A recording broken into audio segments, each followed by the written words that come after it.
Viewers may find the following video disturbing. Viewer discretion is advised.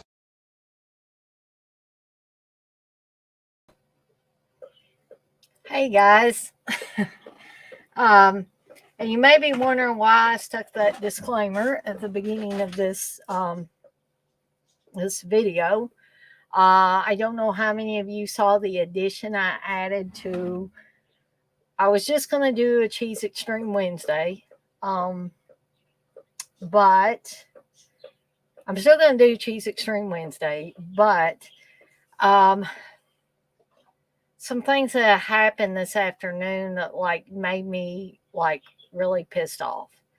And I don't want anybody to feel like I'm copying what Uncle Bill did last night. I'm not saying that what he did last night didn't inspire me to do partially what I'm going to do tonight. Because I watched it after I got done with my stream. I went over and rewatched the stream that Uncle Bill did, because I was just curious about what really pissed Uncle Bill off. So it seemed to be very cathartic. I would have to ask Uncle Bill specifically if it was cathartic for him, but it seemed like it was. And there's something that I would like to tell you guys about me, if you haven't already figured that out from coming to my streams. When I either get super pissed or super depressed or a little bit of both, I like to talk to people. And unfortunately, when you live with someone day in and day out, they, will usually get where they don't want to talk on and on and on and on with you about things. So, although this is YouTube and this is public, and certain people have told me you don't get on there and air out all your dirty laundry and stuff like that in a public forum. I've been told that about Facebook. I've been told that about YouTube. I've been told that about many, many things, or many different outlets. You just point blank, you don't do those things. But, in the last few years, it seems like people are more free with their emotions. And although we're living in a very, PC environment where, and I think Uncle Bill mentioned this last night, where people are just, frankly, most people are afraid to say anything, lest they get, ambushed verbally, by someone else who thinks that they're, X, Y, and Z, whether they think they're homophobic or transphobic or racist or whatever. It has made society at large, for the most part, afraid to say anything or do anything. And I'm not saying go out and be violent and go hurt someone or hurt someone's feelings on purpose. I'm just saying, when did we become such weenies, that we feel like that we cannot express ourselves anymore? And, I've come to the point where I'm just going to let it all hang out, so to speak, because I'm tired of keeping stuff bottled up all inside and being afraid to talk about it, lest somebody get offended that I talk about it. Jay, you say Uncle Bill inspired you to do things. Well, I will give credit where credit is due. And his pissed off rant last night did inspire me. And although Uncle Bill probably didn't go on as long as I have went on about things, I think he covered a lot of things, and he covered them very well. And it seemed to be very well thought out, as opposed to how mine's probably going to be, because I'm just about to bowl over. Uncle Bill, on the other hand, probably thought about, what he was going to say and do and how he was going to present himself. And his, more than likely, was more professional than mine's going to be. And again, I don't want anybody to feel like I'm just doing it because Uncle Bill did it last night. No, I have been wanting to do one of these things for a while. I just didn't. I kept thinking, well, it's not a good time. It's not a good time. And then, watching Uncle Bill last night, I was like, well, hell, he's doing it. I've seen other people do similar things. So why can't I do it? Why can't I just come on here and just let it out? Granted, you guys can probably guess I'm not going to be talking about movies in my rant. I'm going to be talking about other things. Uncle Bill pretty much stuck to movies and conventions and stuff like that related to the horror community. And so I don't want you guys to think that I'm going to do that. I am going to talk about movies because I'm going to talk about the Cheese Extreme Wednesday movies that I picked, which is Silent Night, Deadly Night Part 2 and Slaughterhouse. So we definitely are going to talk about those tonight. But what I need from you guys that are in here, we've got 7 people in here, and a few of you are chatting in here. What I need from you guys is, do you want me to talk about the movies first and then get to the rant, or would you rather me do the rant and save the movies for last? Because I am agreeable to either. I just want to talk. I just want to freaking talk because I have just about had it. Steve said this thing this afternoon that he said he was angry with the world. And my first response to that, because I was aggravated too, was the world doesn't give a fuck about you, Steve, and the world doesn't give a fuck about me. And that's not meant to offend anybody. It's just the way it really seems. The world does not care about our problems. Most people have their own problems to think about. Let me read. Texas, you say, fuck being afraid. Tell it like it is. Well, thank you, Texas, because that's exactly what I'm going to do tonight. That is definitely, and if it helps some of you guys, if it's cathartic for you, some of you guys, then that's great too. But I really just need to get some things out in the open that have been festering for ever since last Wednesday. And, I've let a little bit of it out here and there. I even did a stream last Wednesday evening. But I just want to get everything out in the open. And no matter what anybody thinks of how I'm handling myself, what forum I'm choosing to say this stuff in, I really don't care. I just want to freaking talk. That's all I want. And I just want to get everything out in the open. And maybe once I've cleansed my system of everything, I will feel better because I feel like shit now. I felt like shit since last Wednesday, and I'm tired of feeling like shit. I want to feel better. And I'm tired of some people making me feel worse and making me feel like I'm nothing and that I'm worth nothing because I'm currently not working right now. I'm tired of all of that. I'm tired of the blaming. I'm tired of the petty arguments over it. And you guys are probably going to know point blank who I'm mostly talking about, because who else are you talking about, that I would be arguing with about this.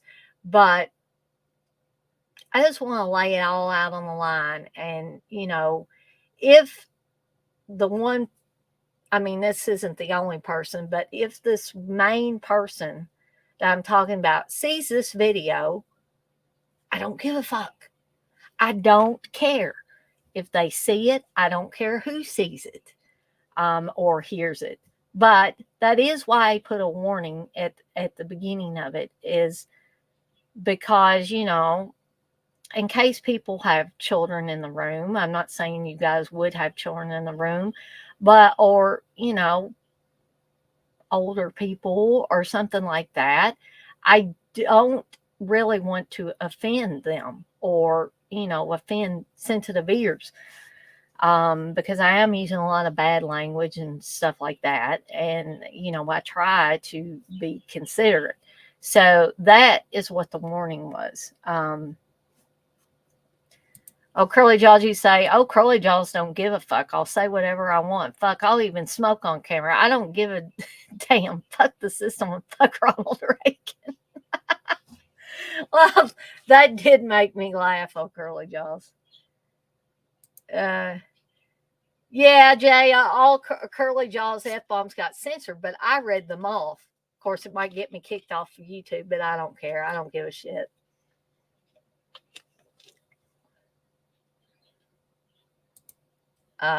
Curly Jaws, you say, when you get ready to talk about Silent Night, Deadly Night 2, I would love to be on the stream when you get ready to talk about the movie.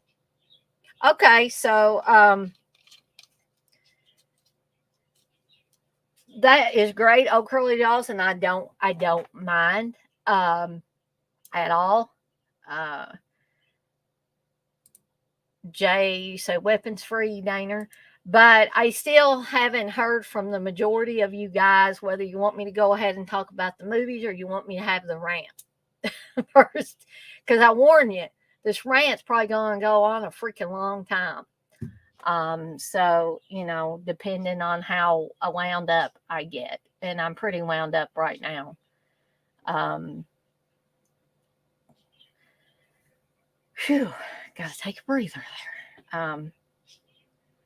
And I also don't have my anxiety medicine right now, which is probably making this a little bit worse. So Texas, his vote is for ranting, to rant on.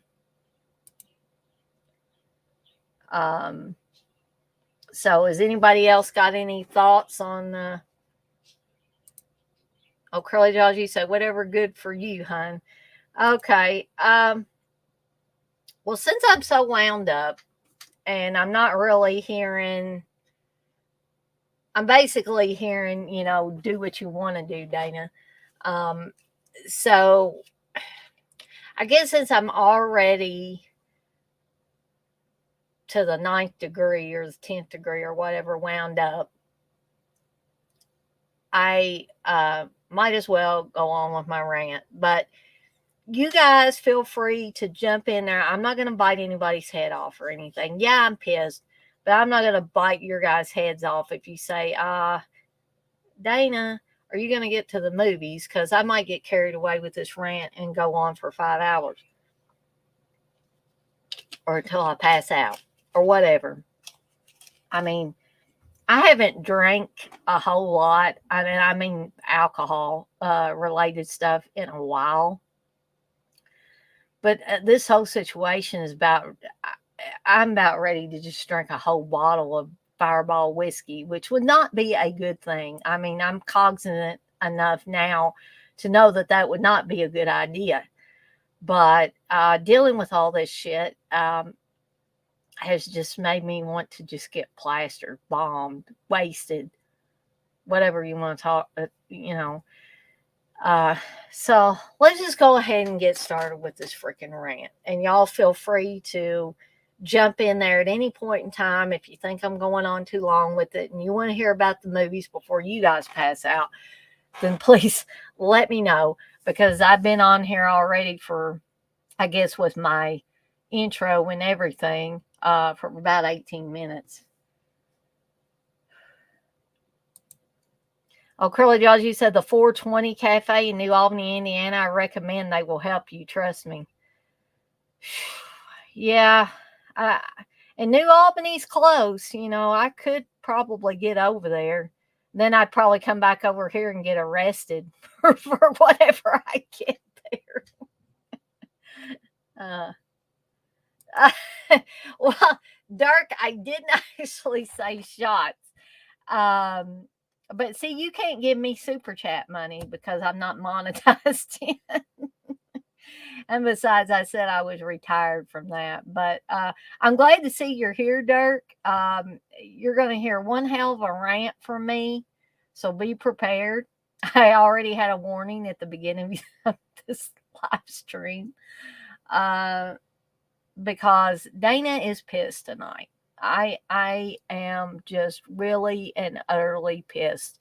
And I'll say again, I think Uncle Bill was a inspiration to not only me, but many of us last night when he did his rant. Although his rant was on a totally different subject than I'm going to be talking about. Jay says 9:30 a.m. here. I may start drinking with you. Well, if you guys see me go back to the kitchen, I may be getting that whiskey out.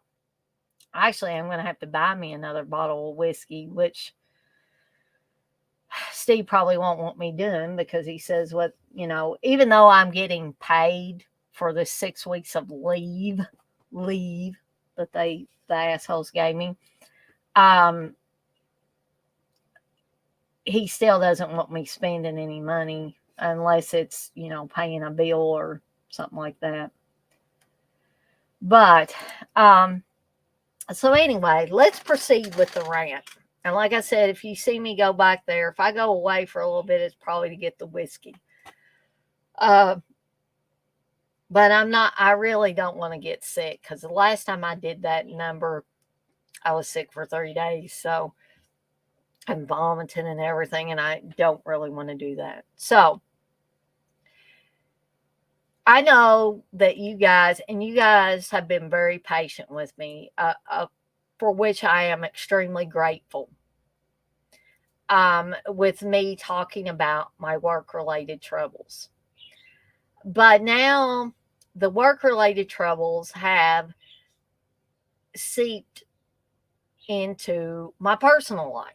Now, mainly between me and Steve. And Steve is probably going to feel like killing me dead. Not literally. He's not going to kill me. But he's going to say, why do you talk about that stuff in a public forum where anybody and everybody can see and hear it? It's because I freaking want everybody to see and hear it. I want everybody to know how pissed I am. Maybe they won't mess with me. No, I'm just kidding. But so I've said enough about how the assholes with the whole job thing were doing me. Okay. So now I want to talk about others. And not you guys, because you guys have been very supportive. And I'm not just saying that to gloss things over or kissing anybody's ass or anything like that. You guys really have been supportive of me. You guys that come into these live streams. But, certain other people, including my dear husband, and let me, I don't think any of you guys in here are like this, but word of warning, never treat your significant other in some of the ways that Steve has treated me. Please don't do that, because it makes little cracks in your relationship. And let me tell you guys, if you get enough of those cracks, the whole foundation is going to fail. Okay? So just don't.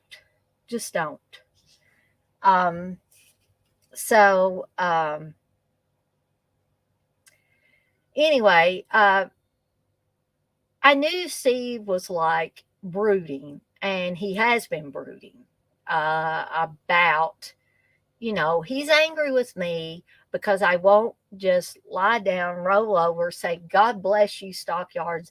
I will come back to the office.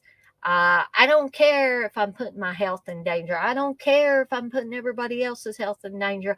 I will come back because you guys have given me a job and God bless you. He's angry at me because I won't go back. He said, you don't even have to go back right away. He's like, wait a few weeks until that final week before they're going to terminate you and go back. He said, there are things you can do to protect yourself, Dana. I said, what? Put me in a fucking plastic bubble? I mean, what are you going to do? And so again, and I've said this a little bit before, is he doesn't believe me. He doesn't believe my doctor or our doctor. Me and Steve go to the same doctor. He thinks merely that the doctor is that the way she filled out this paperwork was for my benefit to be able to get me to work from home permanently.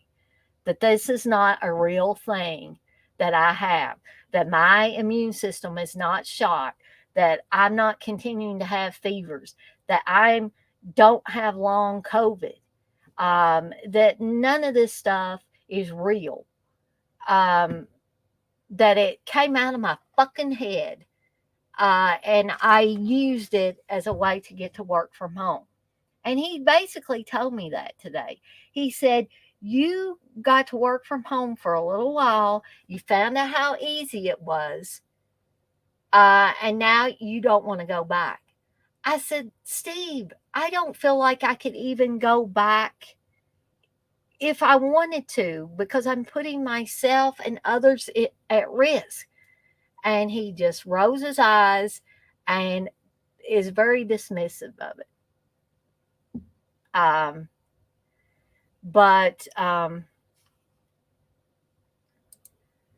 Curly Jaws, you say, I don't understand why you can't just work from home. That's bullcrap. Well, I believe it's bullcrap too, but I have just really, I have come to the conclusion that they are not going to budge on this. I did get a call from the lawyer that I got a call from her office, rather. I guess from an assistant, Leanne. I don't know. But we keep missing each other. Me and the lawyer keep missing each other with the phone calls. I miss her, and then she misses me when they call back. So hopefully I will get somewhere with that. Steve says I should just let that lie and leave it alone. And that's another thing that pisses me off that he says. Here's the thing with Steve, and I know a lot of people do this. I even do this at times. He came home and he was pissed off because his remote control would not work to his Shield device, his streaming device. And I said, well, hey, maybe it's the batteries. So he goes and gets in the drawer, this top drawer in the kitchen. And I had told him that the front of the drawer was getting ready to come off. It was already kind of hanging askew. Well, when he went to open it to get some batteries out, it came off. So he was pissed because the shield the remote wasn't working. Then he was pissed because the front of that drawer came off. Neither of which was my fault. But then this carried over into him talking about me and how he thought I was waiting just to party with my next door neighbor, Kim, so we could both sit on our asses and not work. I said, Steve, I wanted to work. They took that ability away from me. They took away my network access, my remote access. It was not like I was not working. I would still be fucking working if they hadn't done that. So don't be telling me that I'm just biding my time waiting to go party with Kim next door. So that really pissed me off. Then he started talking about my mom. My mom was a wonderful mom. She is still a wonderful mom. That doesn't mean that me and mom didn't have disagreements over the years that I lived at home. But my mom is a wonderful mother. My dad is a wonderful father. Okay. And I don't like anybody saying bad things about them. And my mom raised me and my brother and was a housewife for years because that was a time period when both parents didn't have to work. Now, I know there were some situations where both parents had to work. My cousins were basically latchkey kids. And I'm sure some of you guys are familiar with the whole latchkey kid thing. You may have been latchkey kid yourself growing up. But different families have different dynamics. Steve's family dynamic, unfortunately, was his dad did not want to work, and any money he got from disability, he didn't want to share with the family. So Steve's mother had to go out and work to support the family. And that was the dynamic their family had. So now Steve says, he thinks I'm looking to my mom for guidance. I'm not looking to my mom for guidance. I might look to my mom for comfort, but my mom is not telling me what to do. Other than she told me if things got too bad here, she told me that I could move back home and her and dad would take care of me until, I got a job back home. I don't really want to do that as much as I love my parents because I love Steve and I want to be with Steve and I love all my animals, my dogs and my other animals. I would be lost without Steve and without all my babies. That is not something that I want to do. But Steve uh, is refusing to, he will not buy my insulin. And you guys know if you're diabetic, you either have insulin or you die. There's no two ways about it. So he won't do that. He says, he told me too today, he said, I'm going to retire when I can retire, and you're going to have to take care of everything. And he says, and if you're not going to be able to handle that, you better get out now. So I'm like, okay, are you saying that you want me to leave? And then he said, oh, that's not what I'm saying, blah, blah, blah, blah, blah. And this is what I mean, guys, by don't treat your women this way. Because, some women are probably not going to be as stupid as me and won't stick around nearly as long as I have. Hey, Menelect.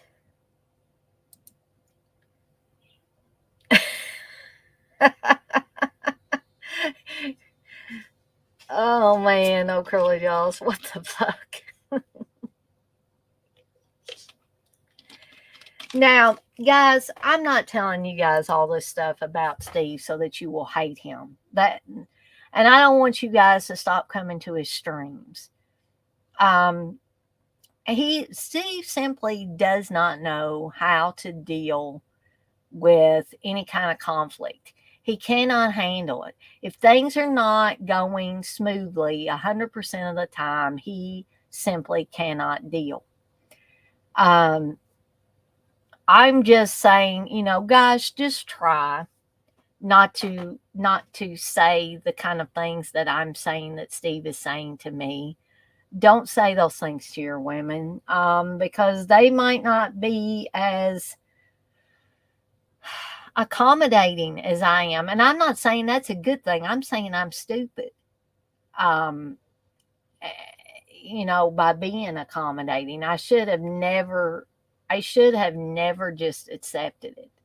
But I do it because I love him, and no matter what awful things he says in anger, I keep forgiving him for them. And I know I make mistakes too. There have been fights that we've had that have been at least partly my fault.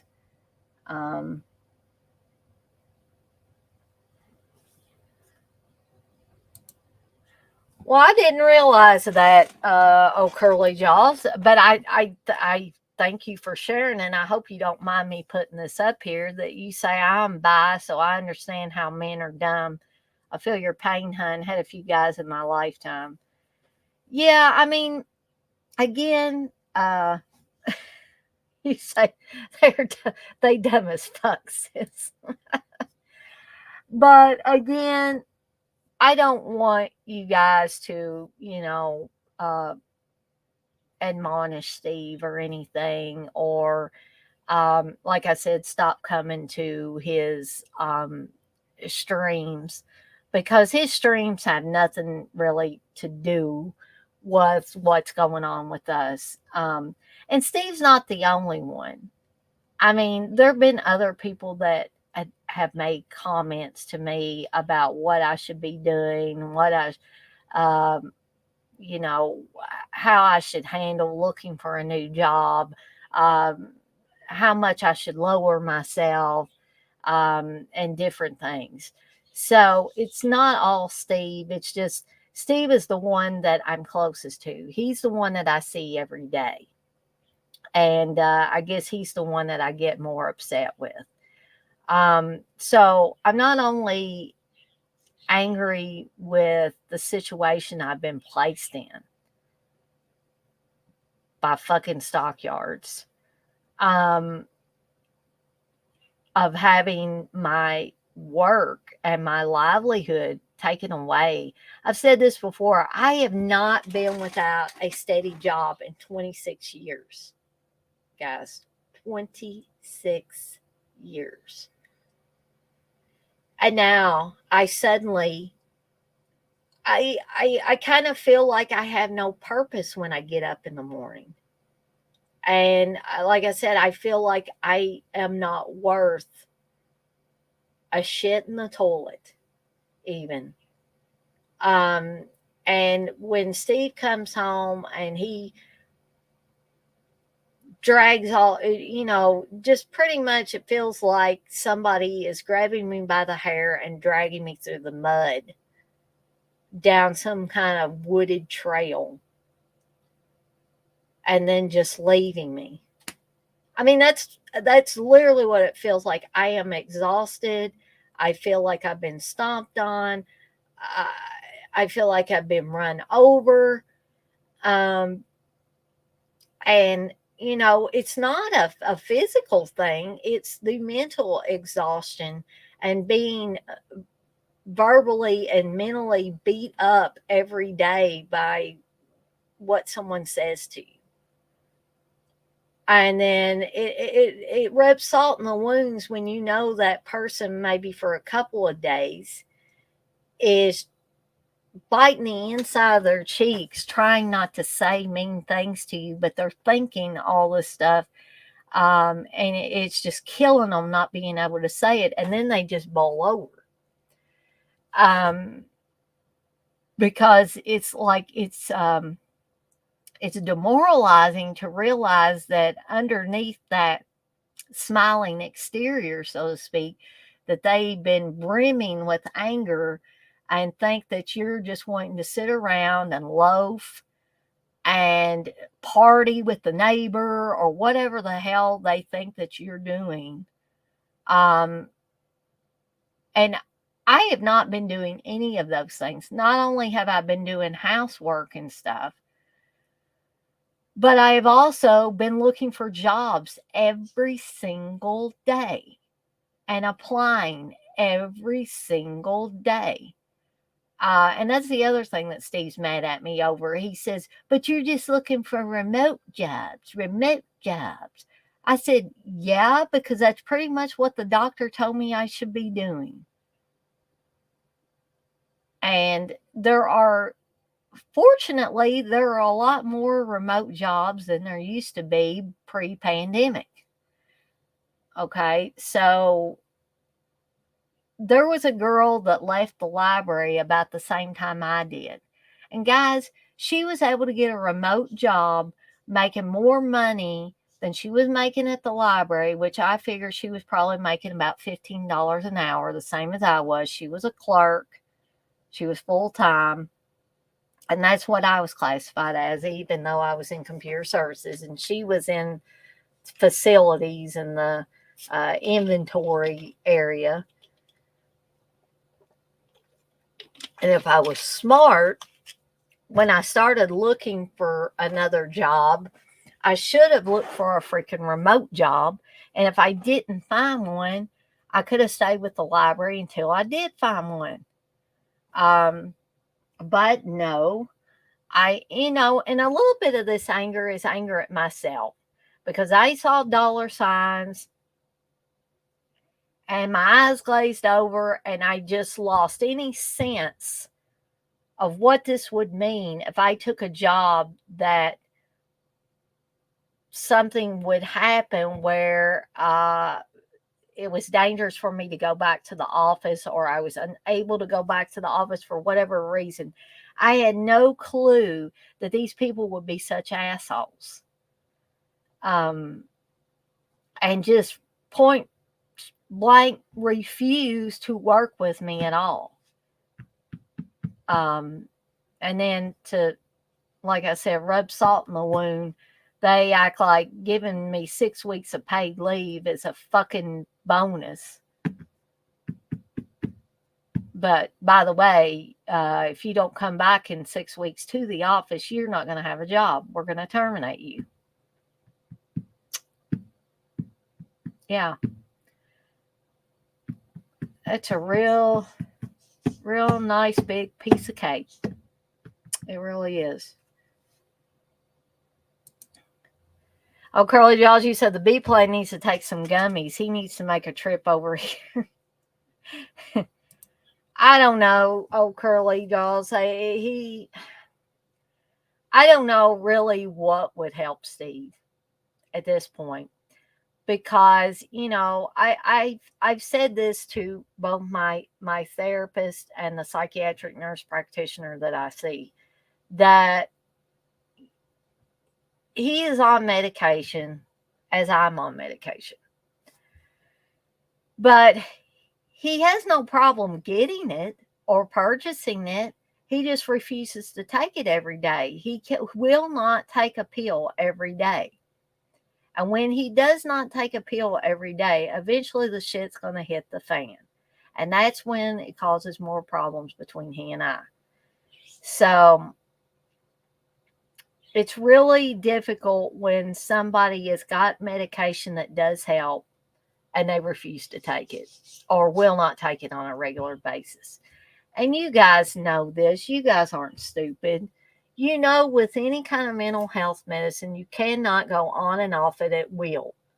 You've got to take it on a regular basis. Otherwise, it's not going to help. So I mean, that would be good in theory, oh Curly Jaws, but I don't really know if anything's going to help him because he's so daggone stubborn about everything. And he wants to call me stubborn, and two, I said I'm seeing a therapist and a psychiatric nurse practitioner both. If I get terminated from my job, that's going to mean no insurance. That means I don't have a therapist or a psychiatric nurse practitioner anymore that I can go to. And I don't know what's going to happen at that point. I may lose my fucking mind. Because I will have literally no outlet to talk to anybody in a professional capacity about what's going on with me. Curly Jaws, I am going to put this up here. You say, yes, you got to take your pills every day or you're going to mess your shit up even more. I wish that Steve would have I wish he would have an epiphany some morning. He would wake up and say, oh yeah, by the way, I got to take my pills, but I don't think it's ever going to happen because he tells me I don't want to take pills for the rest of my life. And That's Brandon. I figured knowing my luck, Steve would get up and come in here and say, "What in the world are you yelling about? Are you talking about me on there?" Um, oh, Curly Jaws, everybody else seems eerily quiet. So I don't know if I've chased everybody away. I mean, it shows that there's still 10 people in here, but nobody else is really saying anything. So I don't know if I freaked everybody out or by going off the deep end or what. Um, but again, guys, I'm not wanting you to hate Steve. I'm not wanting you to stop going to his streams. This is not what this is about. This is just about me venting and having my say and having my rant. Um, so I hope, as with the other blow up that I'm not going to bring up that happened several months ago, and I lost some. I noticed I lost some people that used to come to my streams, that no longer come to my streams, that still come to Steve's, and still come to Dead Pit stuff, but they don't come to mine anymore. So I don't want that to happen with me talking about Steve. So please don't do that. I don't want to lose my core audience or part of my core audience because you think I hate my husband. I don't hate my husband. I love my husband. I'm just tired of being belittled and made to feel like nothing because of this job situation. Because this stuff's only been going on since last Wednesday. And I already feel like it's been going on 10 years. And it's wearing me down. I don't sleep unless I take something to sleep. And I was sleeping good before all this happened. Now I can't sleep without medication. I oversleep then in the day and don't get up for hours. And I don't wake up. It's not like I wake up and I just lay there, I'm not going to get up.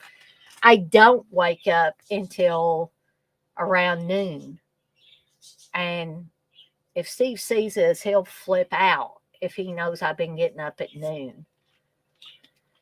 But that's basically what time I've gotten up every morning since the shit hit the fan last Wednesday.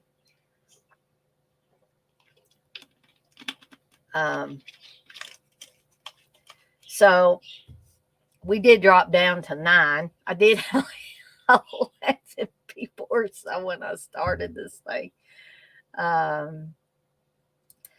Oh, Curly Georgie say, well, sometimes you got to grow up and take your medicine. That's just how it is. I take medicine every freaking day so I can function like a normal human being. Yeah, and I think, isn't that the point? Don't we all want to act like normal human beings? We should, or as best that we can be. But again, you cannot tell him anything. I love Steve, that big old boo-looking bush. Oh, man.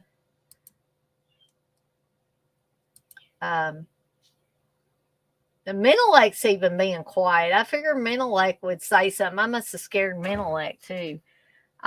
Texas isn't saying anything. Nobody's really saying anything except old Curly Jaws. Oh, man.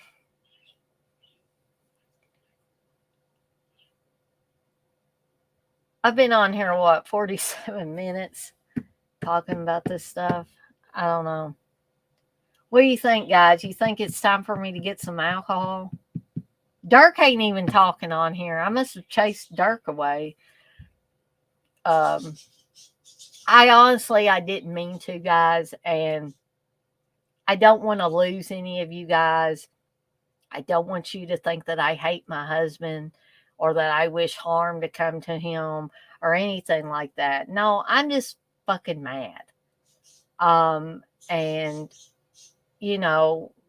just want some relief. And it just seems like things are getting worse instead of better.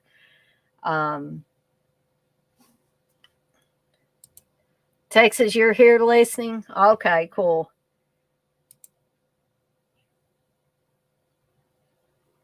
Fucking I do it, sis. Woo, cheers. You're not going anywhere, Texas? Eventually I figure all of you guys will have to go to either bed or, be with your significant other or, whatever. But this rant is not meant for me to lose any of my viewers, because I love each and every one of you, and I'm not trying to be gross about that. I do appreciate each and every one of you that come in here every time I do a stream. And I honestly try to make them entertaining as I can. But I really felt overwhelmed tonight in a way that I didn't feel as overwhelmed last Wednesday. I just think, like I said earlier, things have been festering, and now everything's come to a head, and I just got to let it out. And I know, again, there are people that disagree with that, that they think that you should keep private stuff private, and not talk about it in public forums. My husband is a big proponent of that. But, I see other people doing it, and right or wrong, I feel like if other people are doing it, why can't I do it? Why am I any different than anybody else? I have feelings.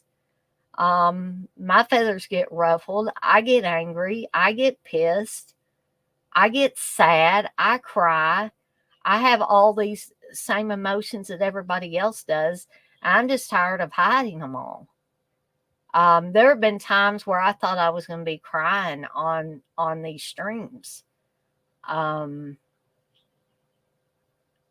thought I might on this one, but now I don't as much feel like I'm going to. Jay, you say you're here. Well, we're down to 8 now, so probably people are saying, geez, Louise, Diane, when are you going to get to the movies? We want to hear about the movies. Texas, you said the other day I had a huge anxiety attack and Blissful calmed me down. She said, you're not going to lose me, and she's a great support to me. We're a great couple. Yeah, and Texas, hold on to that, because it sounds like you guys got a really good thing going, and I would not want to see either of you lose that.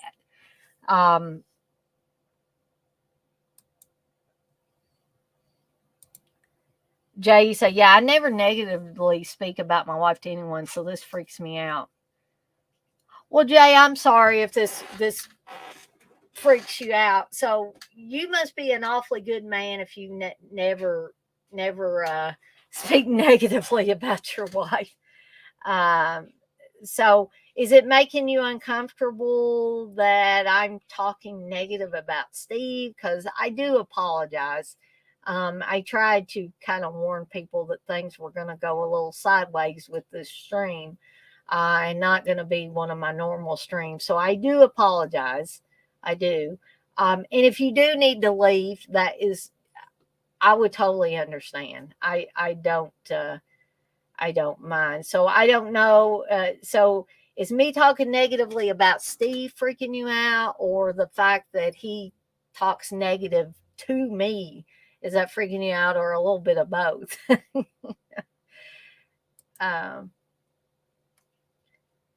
So yeah, Texas, speaking of the panic attacks, I have those, and I've had them with unfortunately with a lot more frequencies since the events of last Wednesday. So, you know how they say that, and I'm not trying to get explicit on here, but you know how they say when you're naked, you're really vulnerable? You guys have heard that, right?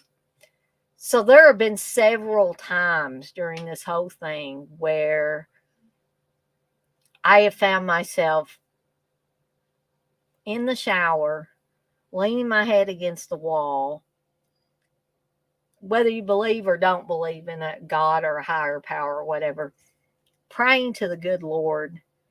I don't know what to do, God. And I'm crying. The, water streaming down on me. I'm naked. I'm leaning my head up against the wall in the shower, just crying my heart out. Saying, I don't know what to do. I didn't ask for this. I didn't ask to be sick. Please tell me what I'm supposed to do. And, I'm feeling pretty close to a nervous breakdown at that point. So, not to get too explicit talking about different things, but, that has been basically my mindset on and off since last week. And it's scary. I know this was mostly going to be a rant, but I have to be honest with everybody. That is a scary feeling. Any kind of feeling where you feel like you've lost control of everything, that you literally have no control over anything that's happening to you, is a very terrifying feeling, and just compounds the situation even more.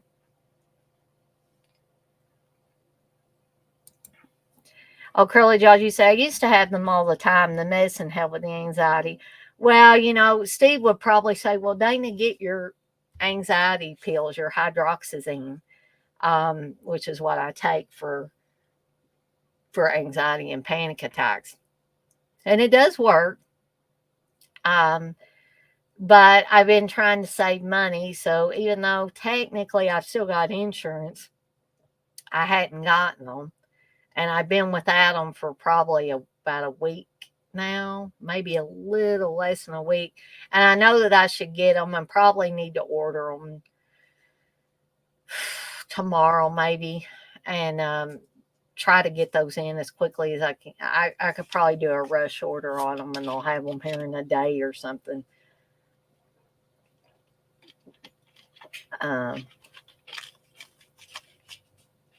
But yeah, I totally understand that, old curly jaws. Jay, you say, don't apologize. It's just very foreign behavior to me. It's just the code not to talk crap about the person who has my back. Well, in my case, I don't feel like Steve has my back now. I feel like he's pushing against me instead of supporting me. And I understand that code not to talk crap about the person who has your back. Because if you really feel like that person has your back, why would you want to talk crap about? But in this case, I don't feel like Steve has my back at all. He's in selfish mode. He's in the mode where, oh, poor me, poor me, poor me. If Dana doesn't have a job, how much more am I going to have to pay for? And I can't do all this stuff. I can't do it all myself. And I want to retire when I can retire. I mean, guys, honestly, I've heard that retirement crap almost since day one of our marriage. And it gets old. It's like, did you marry me because you love me or because of what I could give financially to this relationship? Because if you don't love me, I want to walk. Because to me, it's not all about money. Everybody needs money to survive. But your whole relationship should not be built on how much money somebody can bring to the relationship. It should be on how much you both love each other and that you love each other unconditionally. Not, I'll love you if you can contribute X number of dollars to this relationship. That's not how I operate, but that's how I feel like Steve operates. Oh, Curly Joe, you say his answers become Jewish. You hear Seth Rogen in the background. Yes.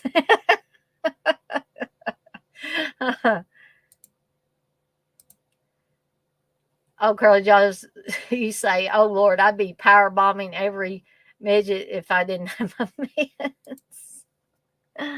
Oh, at least you guys are making me laugh, you know.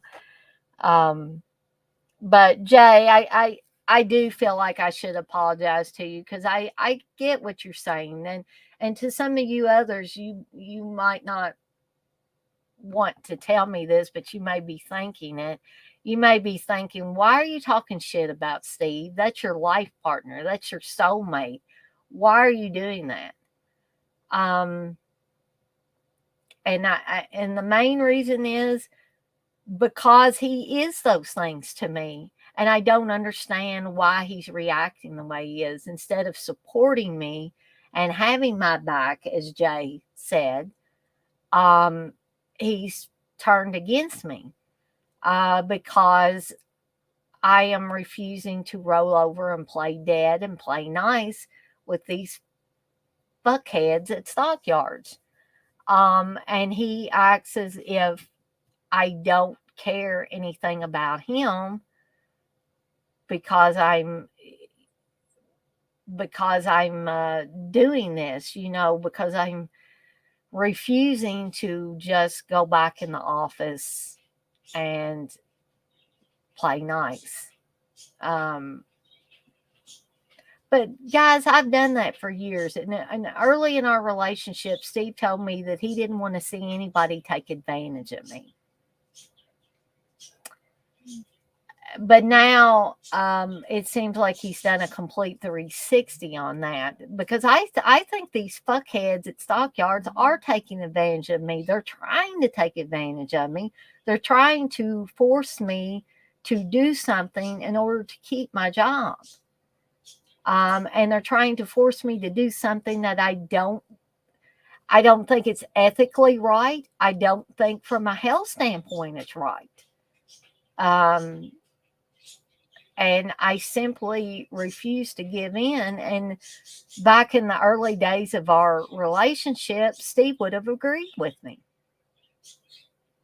And now all of a sudden he insinuates that I'm lazy, that I don't want to work, that I want to sit on my ass at home, that I want to go over and hang out with my neighbor 24 hours a day, 7 days a week, when he has no basis at all for these claims. These are just something, this is not something that I've proven to him that I'm going to do. I've never reacted this way that would give him any indication that I'm going to do these things. And his only answer when I tell him that is, it not yet. So he still believes that I just want to play around and be a lazy ass and do nothing. And it's like I'm doing all this to hurt him. He doesn't think about how I've been hurt by the employer. Well, the fucking HR department, maybe not necessarily directly the people I worked for. But they didn't do anything to fight it because I guess they want to keep their own fucking jobs. Everybody's afraid to go up against HR, which is another thing I'm mad at, because HR, and I have never worked at a place where HR had everybody wrapped around their finger. Never. And I just, and you guys might have worked at different places where HR was the be all end all. And I'm sorry if that was the case. But the past jobs I've had where there was an HR department, they were not the be all end all. They made some decisions, but the really big ones, like hiring and firing and stuff like that, they didn't have any control over that. Now they give all the cookies in the cookie jar to these jokers, and they're running the show. I don't even think the head of the bank is running the show. I think they are running the show, and they fucking know it. And it should have never, the scales should have never been tipped to allow them to be able to do that.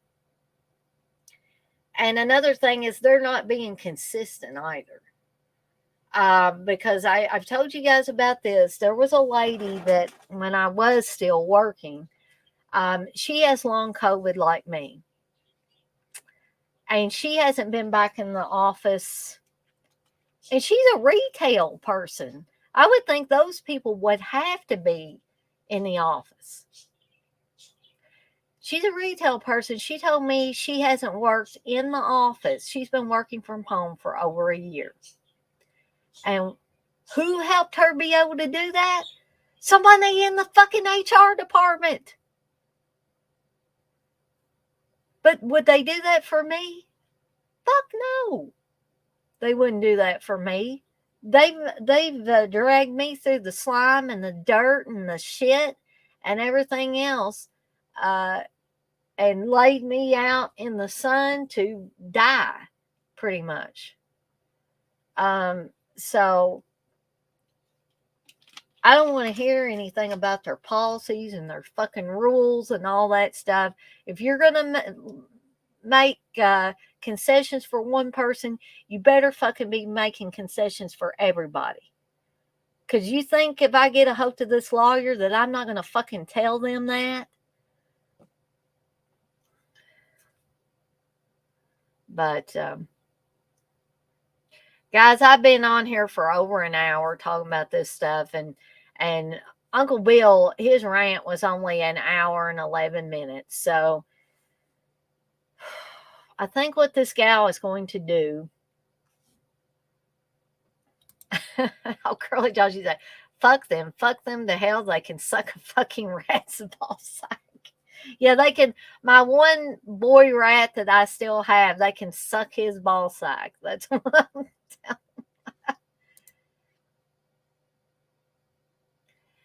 Jay, you say HR is almighty in corporations. I've been through being rendered disabled, 6 weeks losing job. I've got opinions on this. Yeah, I mean, I had never dealt with an HR department like this ever, and I've dealt with HR departments, but I guess this is the first time I'm dealing with an HR department that actually has a head of HR. Like at the library, we had like an HR person and a personnel person or something like that, and that was the HR department for the library. And they still had to answer to the big guns, So this is the first time I've ever dealt with a company or any kind of business entity that that had this much power. So, Jay, do you mind me asking how this all turned out for you eventually? Because you said you've been through being rendered disabled, 6 weeks losing a job. So did they say you were disabled, and then so did the HR department terminate you because you were disabled? And were you able to get any kind of legal compensation? I mean, legally, were you able to get any kind of compensation for that? Or did you just lose the job? Or did you get reinstated? I'm just curious. If you don't feel comfortable talking about it, it's fine. I was just curious. But I think we're back up to 11 now. So this will probably be a good time for me to end my rant. I'm not going to say I'll never have another rant again because I probably will. But I think this gal is going to get her a little booze, just a little bit. You hear that, Dirk? If you're still in there, I'm not going to drink a bunch. I'm going to drink a little bit and try to get calmed down and talk about these two movies before it gets too awfully late. Because, like I said, I went on an hour and 8 minutes. Well, probably about an hour and 5 minutes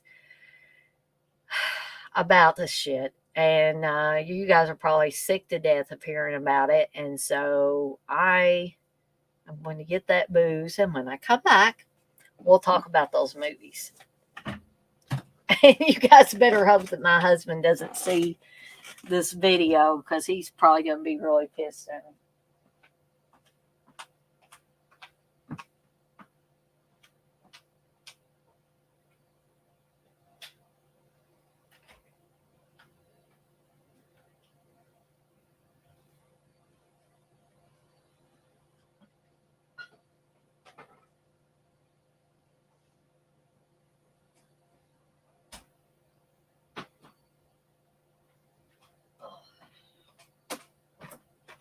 Forgot I didn't have my shot glass in there.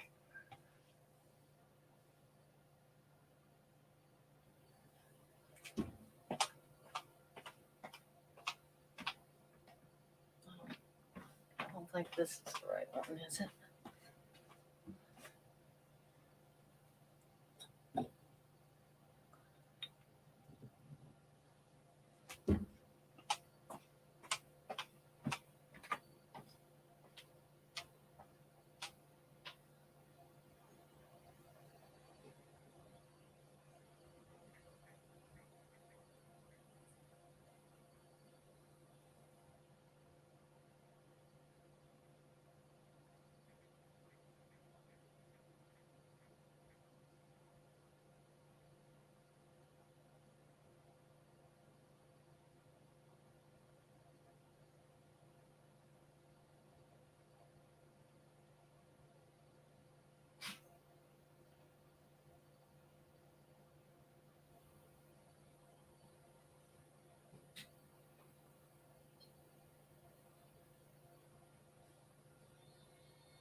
Oh, okay. I'm back. And if you see me going like that, it's been a little while since I've drank the Fireball whiskey. And when I haven't drank it in a while and then I go back to drinking it, kind of, woo, you know. So you may see me flinch a little bit. Jay, you say, lost a 20+ year job, was terminated, but I'm seriously physically disabled after surgeries, etc. We got disability. The system is brutal. No one cares. Yeah, and unfortunately, I'm witnessing that firsthand now. Wow, that's brutal. I mean, I feel kind of bad complaining about, the longest I had one job was 17 years. And that was before I moved to Louisville and married Steve. And if we hadn't got together, I'd probably still be working there and maybe living with my parents, maybe living in an apartment. I don't know. But Texas said that's definitely true, Jay. Yeah, I mean, like I said, sadly, that's what I've come to realize, that nobody cares. I drink me some Jaeger. Well, I probably would, old curly jaws, but I don't have any Jaeger in the house. I've got I think I got some vodka and I've got some, I got coconut rum. I've got a few things in there. Firewater dirt. Yeah. Get me a Vegas bomb. Well, dare I ask, Dirk, what a Vegas bomb is? I'm not even sure what that is. Okay. So, while I'm waiting for Dirk to answer me what a Vegas bomb is, I'm going to get started with these movies before I completely run out of steam. Ah, shit. Forgot to turn that light off out there.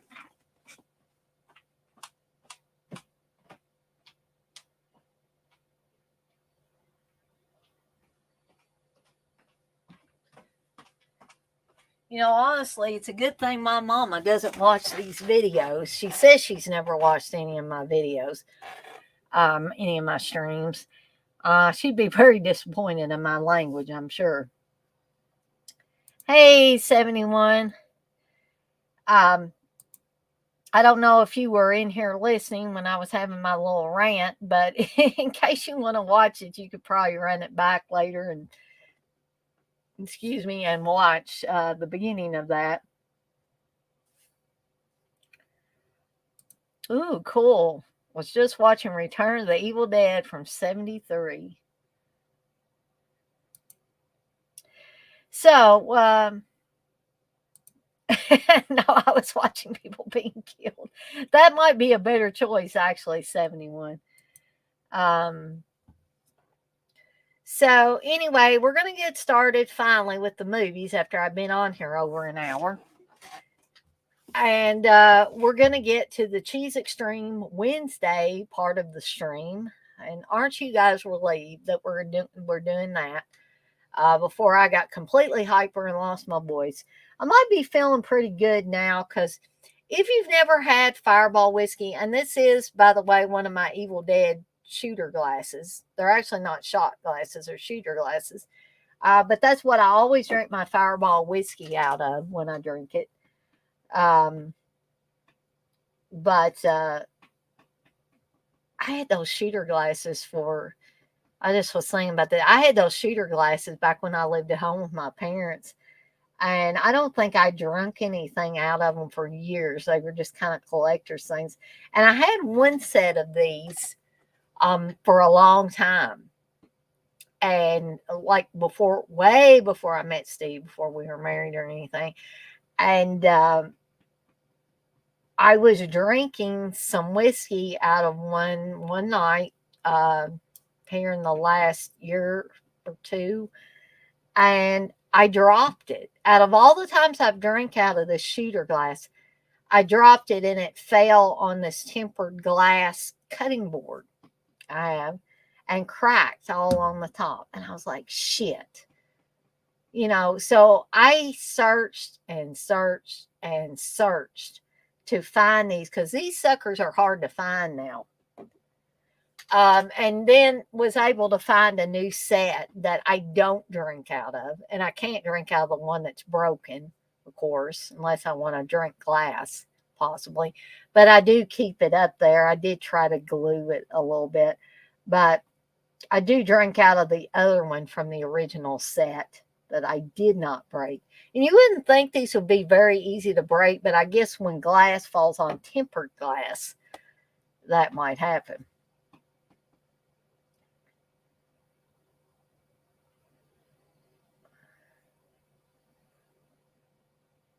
I was just yelling in general, 71. I was having a rant. I don't know if you watched the Dead Pit stuff, but Uncle Bill did a rant last night, not on the same thing that I was doing. I was ranting about the stuff that's been going on with me, with the job, and with people not believing that I've been sick and yada, yada, yada. And I was just really pissed and about to bowl over with it. And so I decided to open this stream before I talk about the movies with a little rant that unfortunately went on for over an hour. So Ooh, Texas, you say Blissful and I watched Torso and Tenebrae last night. Now, I'm not a big fan of Torso, but that does sound like a good double feature. I love Tenebrae. Tenebrae is awesome. 71, you said that's lovely, and my voice is almost gone as well. Damn change of weather. Garbage day. Yes, exactly. We're gonna talk about that. So, Dirk, you say it's Crown Royal, peach schnapps, Malibu cranberry juice, and Red Bull. Wow. I don't know. I tried to drink some Crown Royal one time and I wasn't too keen on it. Maybe I need to try it again. What's these? Excuse me. 71, you say, never saw that Return of the Evil Dead showed up on my YouTube feed. 71, you say, I have a ton of shot glasses with no use for them anymore. Sad days. Durgy said, I had to look it up. LOL, never knew myself, but I used to pull up the neighbor's bushes when I did drink.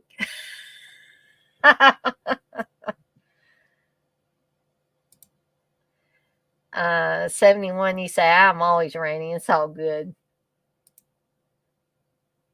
Oh, Curly Jaws, you say, I ready. And then you got the little trash can there, garage link. So anyway, we're going to get started with Silent Night, Deadly Night Part 2. The nightmare is about to begin again.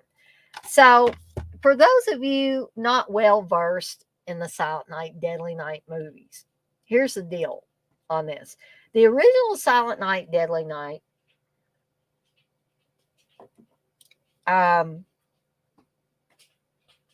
was, in my opinion, an earth-shattering, groundbreaking film. And here's why. Because it did things that I don't think anybody else was doing at the time, which was stick a guy in a Santa suit and have him go crazy on people on Christmas Eve. Okay.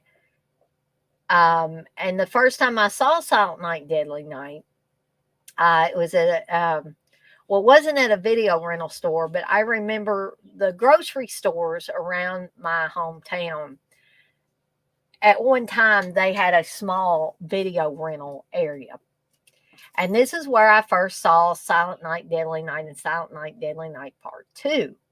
So I love Silent Night, Deadly Night. I know, or I found out that over the years, like when this movie was first going to be released or first was released, it got pulled from theaters pretty quickly. TriStar yanked it because of the subject matter, and parents groups all over were, picketing outside the theaters and stuff, and people were complaining that the advertisements for it were freaking their kids out because it was during prime time and they were seeing these trailers for this film that appeared that Santa Claus was killing people. Okay. And, the parents were complaining that at the movie theaters, there was these posters where it looked like Santa was coming down the chimney with an axe. And their kids were seeing it. It was freaking them out. It was freaking the parents out. And yada, yada, yada. So that movie had a lot of controversy about it. But here's the thing. If you never got to see Silent Night, Deadly Night, but you saw this one, never fear, because this freaking movie has almost the whole plot of Silent Night, Deadly Night replayed for you in this. Okay? I'm not kidding about this. I am not kidding. So once you get past all the Silent Night, Deadly Night literal recap, you pretty much get Ricky's story. And Ricky is Billy's younger brother. Billy was the boy or the guy that went psycho in Silent Night, Deadly Night, dressed in the Santa suit and killed people on Christmas Eve. So at the end of Silent Night, Deadly Night, Billy is killed, and the last thing you see his brother saying in the orphanage is naughty. So you're like, aha, Ricky is going to take up where Billy left off. Okay. So the last half of this movie, or last quarter maybe, is Ricky's story.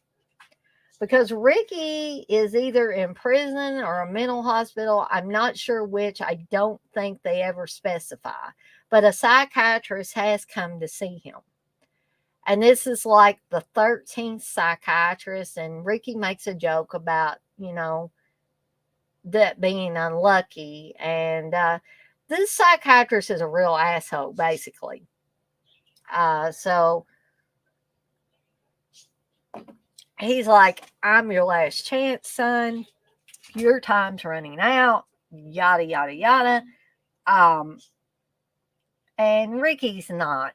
He's not believing this guy's baloney. So basically, Dr. Bloom, I think it's Dr. Bloom, he wants Ricky to tell the story. So basically, Ricky retells the entire Silent Night, Deadly Night story. Then he starts talking about himself, and how he was adopted by the Rosenbergs or whatever their name was, and the weird things that went on as he grew older. Culminating with Ricky doing the infamous garbage day thing by shooting a guy who's taking out his garbage, because he basically goes apeshit in this neighborhood after strangling his girlfriend and electrocuting or whatever. He's using a battery charger on this guy, and this guy's eyes explode. The ex-boyfriend of his current girlfriend. So,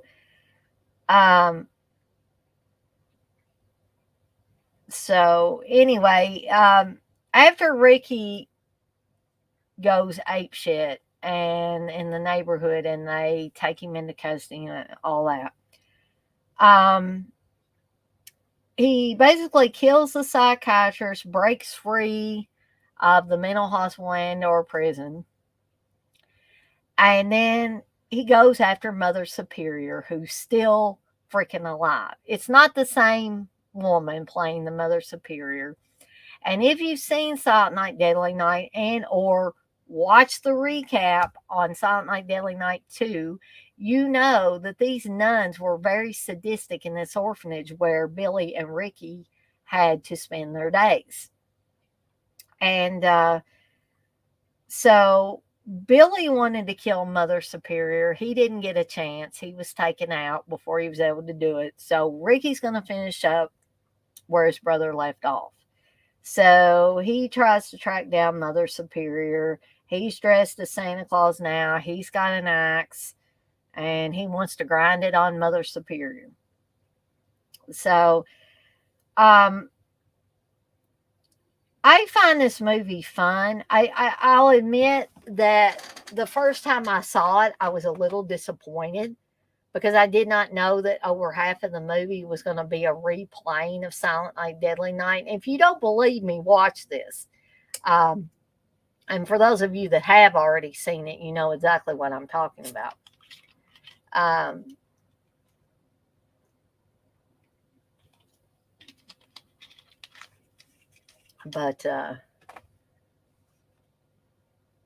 Oh, shoot. Sorry, old Curly Jaws. I forgot to send you another one. I totally forgot about it. I am so sorry. I didn't mean to do that. Do you still want me to send you a new link, old Curly Jaws? I totally forgot. I can do this. I can send you a new one. Yeah, I would doubt that the old one will work.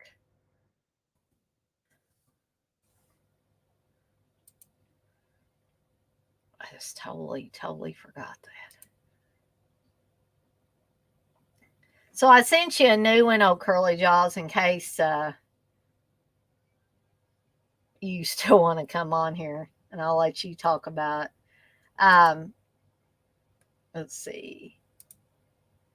Ruined Santa. Yeah, evidently ruined Santa for a lot of kids. No, Curly Jaws, you say you love this movie. 71, you said there isn't anything like Santa killing people with kindness. You say, and people wonder why I run down in the dark and run back in my house as I take the trash out. Yeah, and especially if you watch this movie. Uh,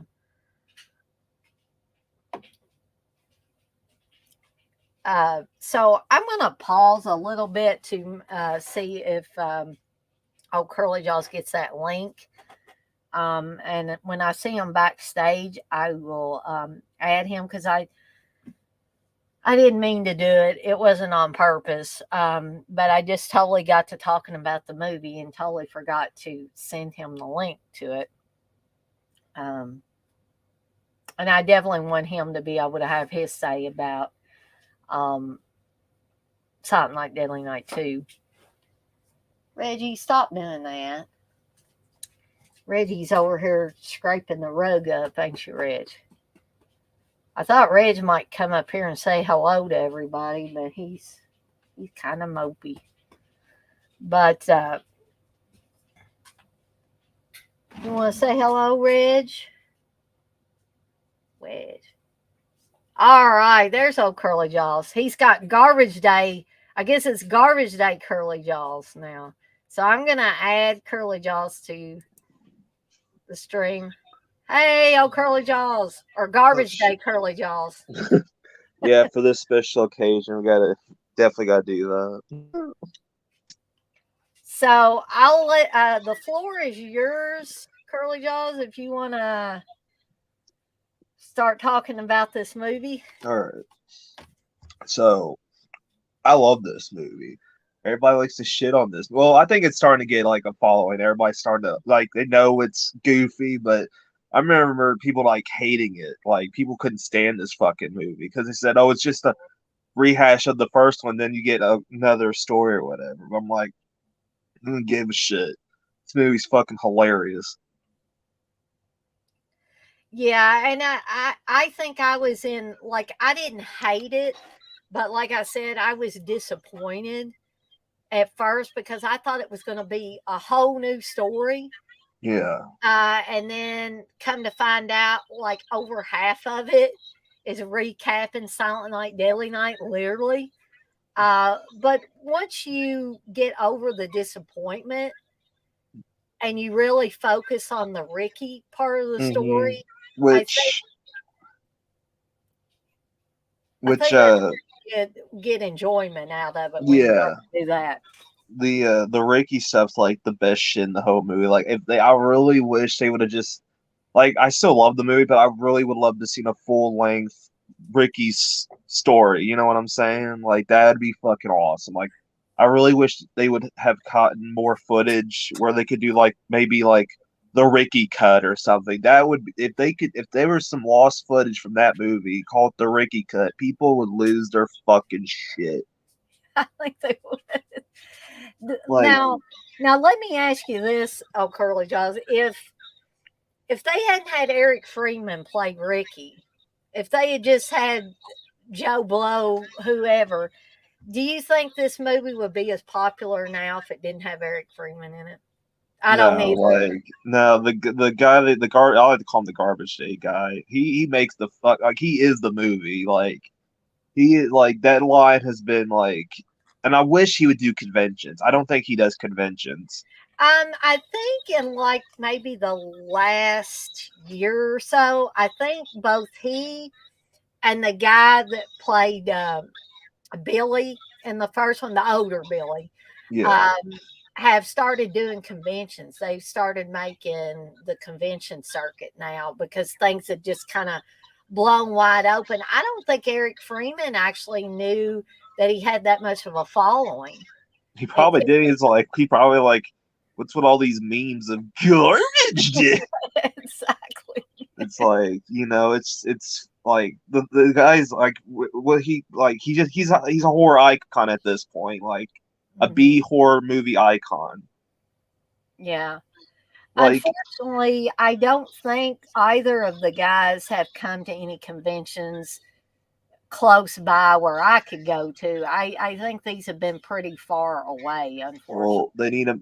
They really need to, like, because I would go. I haven't been to a convention since the pandemic started. I would go for the Garbage Day guy. Right. Because that's like, I really like, if they like, when's the last time they did something? Like, the last Silent Night Deadly Night movie was the remake. I would get the Garbage Day guy to come back and do a direct sequel to the second one. That would be good. I would watch that. That'd be like called and just be like Silent Night Garbage Night. There you go. Boom. But there we go. There's a fucking movie right there. Just make it happen. I was trying to think if there was anything else I wanted to bring up about Silent Night, Deadly Night 2. Now, I know that I'm sure a lot of you guys are familiar with Pizow and some of the streams that he does. Now, he actually had Eric Freeman on one of his streams. So if you haven't seen that, you might want to go look at some of his videos on YouTube and see if you can find the one. And I think it was what Pizow did on his own channel. Now I know he does that stuff on that Region Free channel on YouTube, so you might want to check both places because I could be wrong about where that actually was streamed at. But I think Pizow was probably, now there might be some people that disagree with me on that, but he might have been one of the people that was kind of instrumental in digging up Eric Freeman, so to speak. Now I know that Dead Pit tried for years, and I think maybe Pizow just got the luck of the draw and was able to finally get him. Because I do know that CK and Uncle Bill tried for a long time to find Eric Freeman and were unfortunately unsuccessful in that. Eric Freeman's like, fuck both of y'all. You give me money and I'll be on your show. I think I wanted to say that I think Eric Freeman actually did a live commentary maybe with Pizow over Silent Night, Deadly Night Part 2. So definitely, Curly Josh, you might want to try to I'm gonna check. Yeah, I'm gonna check that out. Like that movie. Like, I feel like they could do a whole documentary on that, just that sequel alone. Like, the interviews and the cast and everything. I think that would be great. But do you have this collector's edition of Curly Jaws, the Blu-ray? No, I don't. I need to get that. Like I don't buy a lot of physical. You might not want to get it because So Scheme Factory put it out. That might be the thing. Oh, fuck them. Like, if I get it, it's gonna have fucking jizz all over it. Or some shit like Fortunately, I didn't have any jizz. I didn't have any. I don't think this has any. No, it's clean. The case is clean. That maybe that's when they actually use good cases. Maybe this was before they went shitty, I guess, and started doing all this stupid stuff. But I also have. Hold on, let me see if I can get it off my shelf here without knocking a bunch of crap over it. I also got this from Scream Factory as well. That's nice. And I also have the Billy figure too. I got the Billy and the Ricky figure, but you know, that I don't even know if you can get these now unless you get them off of eBay or something like that. And people probably will price gouge the hell out of those, I'm sure. Oh yeah. I mean, they were expensive enough when I bought them brand new, but I'm sure people were selling them for double or triple what the price of that they were originally. But I did want to talk about. I know a lot of people say "fuck Screen Factory" or "fuck Scheme Factory," but I guess I'm a sellout, guys. Because if that's the only way I can get it, sometimes that's what I'll do. But it doesn't mean I agree with all of Screen Factory's tactics. I definitely do not. But this does have several good special features on it. Um, and so you get a 2K scan of the archival theatrical print, and you get a new audio commentary with director and co-writer Lee Harry and actors Eric Freeman and James Newman. So you do get that, which is cool.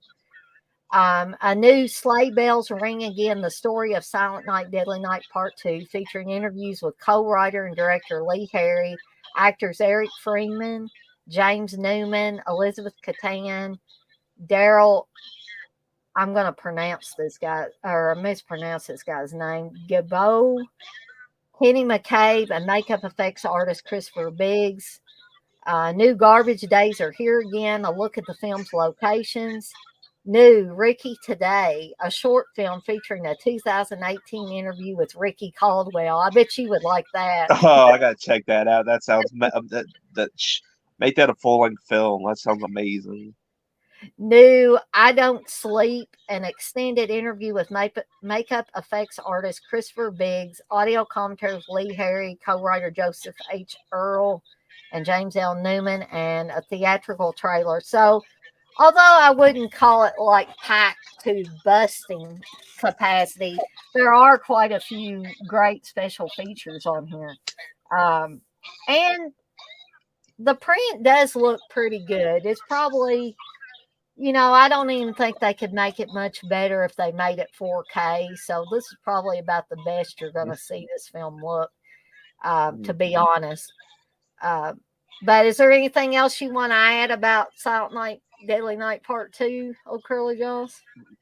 If they ever decide to resurrect this movie, like in any way, shape, or form, I think the best way to do it would be Ricky versus Goldberg, Santa Claus from the what the hell is that movie he was in? It's Slade something, or what the fuck is that movie called? Oh, yeah. Oh gosh, I know what you're talking about, but Santa's fucking sleigh. Yeah, that was it. Yeah, the Goldberg Christmas movie, like Jewish man playing Santa. That was hilarious. Yeah, a Jewish man playing Santa. That is very funny. Not just a normal Jewish man. This guy's fucking Goldberg. So that was like, if they would have had it like this, is how I would do it real quick. I'd be like, okay, you're gonna have like the movie. This is how I would kill Ricky off. Goldberg does the same kick he did to Bret Hart in WCW. Kill Ricky. Oh my goodness. Okay, well, I don't think I need to talk about how cheesy this movie is. I mean, I think everybody's got a pretty good idea of why it's cheesy. All you got to do is say Garbage Day. And anybody that has seen this movie, and even if they haven't seen this movie, do you guys realize how many Garbage Day memes are out there on the internet? There are tons. There are thousands. Even the people that have never seen this movie, they know that scene. Yeah, exactly. Yeah, this carries over into areas where people probably don't even like horror movies, but they know that scene because it's been plastered all over the internet for years. And people probably use it not even in connection with the movie. It's like they might be making jokes about taking out the garbage and have Ricky Caldwell a garbage day, you know. We need to make a petition. We need to replace Christopher Columbus Day, make it Garbage Day. Somebody needs to have a garbage day. I mean, we need to have a garbage day sometime in December. Now, maybe like the week before Christmas, one of those days. Probably the closer to Christmas we would have it, people say, "Oh, that's blasphemous," you know. But maybe if we did it like the week before Christmas, you got to like put your cutout of Ricky. You got to put your cutout of Ricky out next to the Christmas tree. That would be hilarious. Dude, that'd be amazing if you get that made some way, shape, or form. That'd be great. We need one of those cardboard standees like they used to have in the video stores of Ricky. Yes. CK, if you're watching this, make it happen. Sell. I bet you could fucking sell them. People would buy them. Oh my gosh, yeah. They would for sure buy them. Fuck, I'd buy one. Shit. Jay says 40% new footage. Yeah, that's exactly right. There's about 40% new footage, I would say. 71 asks, any edibles tonight? Oh, Curly Jaws. No, it's mostly weed. Like the guy that I just got from actually gave me a free joint, so that was nice. Oh, that was nice. People don't usually get like stuff like that. I know, and then he gave me 2 free gallons of vodka for free. I'm like, dude, you're fucking awesome. Is this that store you were talking about, or just yes? Oh, okay. You must shop there a lot. Are you a frequent shopper there? Oh, they know me by name. Okay. Yeah, like he had a liquor license, but he doesn't do liquor anymore. So he's like, I'm like, yeah, I'll take it. I mean, I'm not gonna say no to booze. Right. Well, I mean, if you wasn't gonna drink it, maybe you could sell it to somebody, and then you could use the money to buy something that you want, some edibles, exactly, or weed, or just be like, hey kids, I got some vodka. Oh God, watch who you sell it to. Be like, I'll give you $30 for both. If you go to old Curly Jaws' house on Halloween, he'll give you vodka in your trick. Like, here you go, kids. Like somebody dressed up as Chucky's, like, just put it in the bag. The parents like, what the fuck is this? Who the hell gave you that? That guy, old Curly Jaws down the lane, he gave it to the mall. Fucking and I just hear garbage day, and it's like their dad. Oh God. And he looked just like Eric Freeman. It's actually him. That would be funny. If I heard that though, and thought I saw Eric Freeman, I'd probably think, did somebody slip something in my drink or something? Like, because I'm hallucinating now.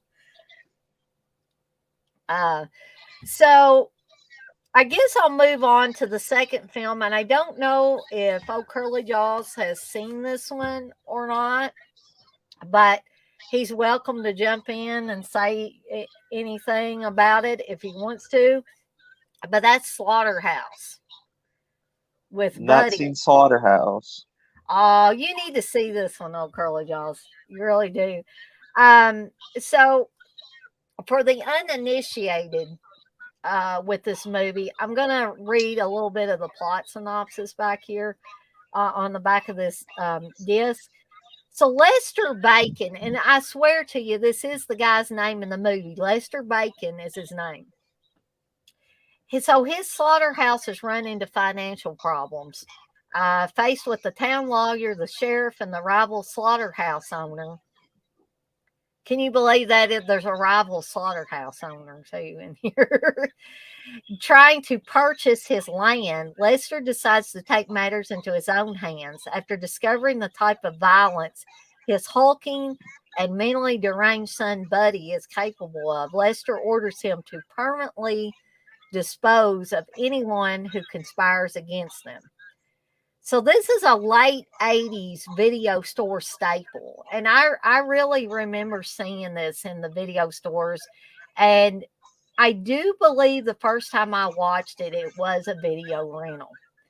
And literally, this is the cover you would generally see on the cover of the VHS with Buddy's hulking form on there and Slaughterhouse in bright red across the top.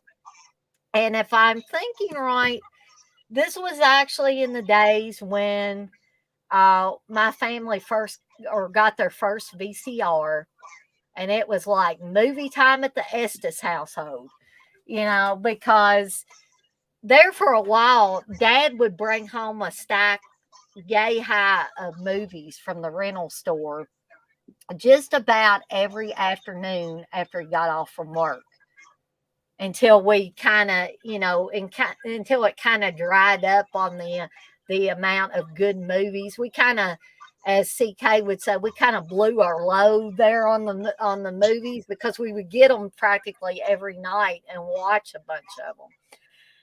Just because we were so excited to have a VCR in our house. Yeah. That opened a whole new door for us. And, we were late adopters to a VCR. By the time we got a VCR, they were front loading VCRs. Now, my cousins, they had a top loading VCR. So they were really early adopters VCRs.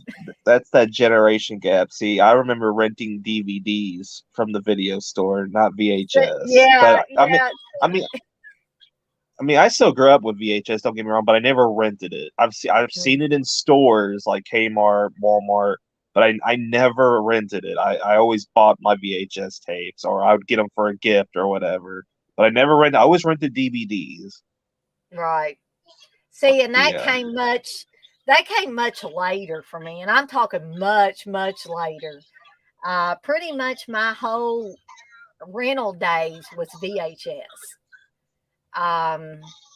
And that shows how much older I am than like old Curly Jaws. So I'm an old woman. I'm 46 years old. So, I ain't afraid to tell you how old I am. But I do remember this being one that my dad brought home one evening, and I remember us watching it. And I've said this before. My parents were not strict about what they let me watch. Now, whatever you guys may think about that, my parents were good parents.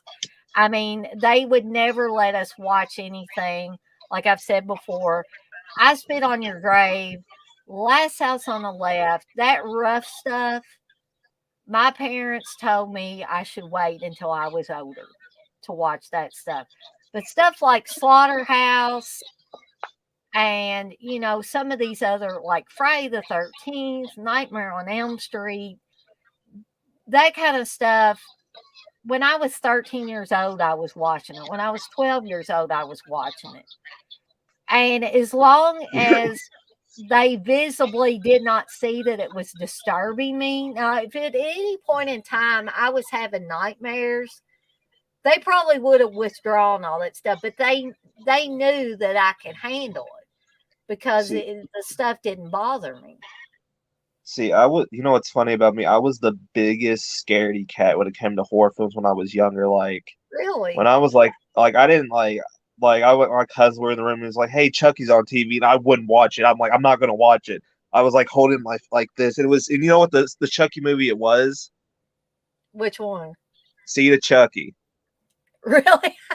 See, there's I'm that like, generational thing because I'm thinking back to like the original Child's yeah. Play. And I'm like, I'm not watching. And they're like, no, it's funny. It's funny. I'm like, all right. And then I'm like, oh, it's not that bad. It's okay. Chucky's actually funny in this. And then it's like some of the gore stuff was kind of funny, like him popping the heads off and everything like that.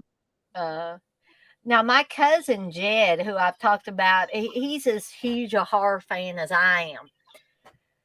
But when he was a kid, I mean, I'm talking a young kid, like, I feel really bad for him because one of the babysitters that his mom left him with at one time made him watch A Nightmare on Elm Street. And you guys know that the original on Nightmare on Elm Street, Freddy was at his darkest. That was before he become the wisecracking smart ass, before he killed people. He was dark in the original Nightmare on Elm Street. And so this babysitter not only made him sit down and watch A Nightmare on Elm Street, he was terrified of that movie for years because of this. But she also locked him in a closet too after watching this thing. What the So fuck? it's a wonder that my poor cousin is not really screwed up. So be careful who you let babysit your kids. That's all I can say. Because and back when I was back in my babysitting days, when I was actually the babysitter, I remember a couple of kids I was babysitting. I was mainly babysitting the little girl because she was younger. And her brother was a lot older, and he would kind of come and go as he pleased and stuff, but sometimes he would be in the house with us. So I asked the mother, I said, is there any kind of movies that you don't want the kids watching? Because I didn't want to, bring any kind of movies over. Because they kept asking me, can we watch horror movies, Dana? Can we watch horror movies? I said, well, let me ask your mom first to make sure there's not anything that you guys, that she disapproves of you guys watching. So the mother told me, whatever you've got, Dana, they can handle it.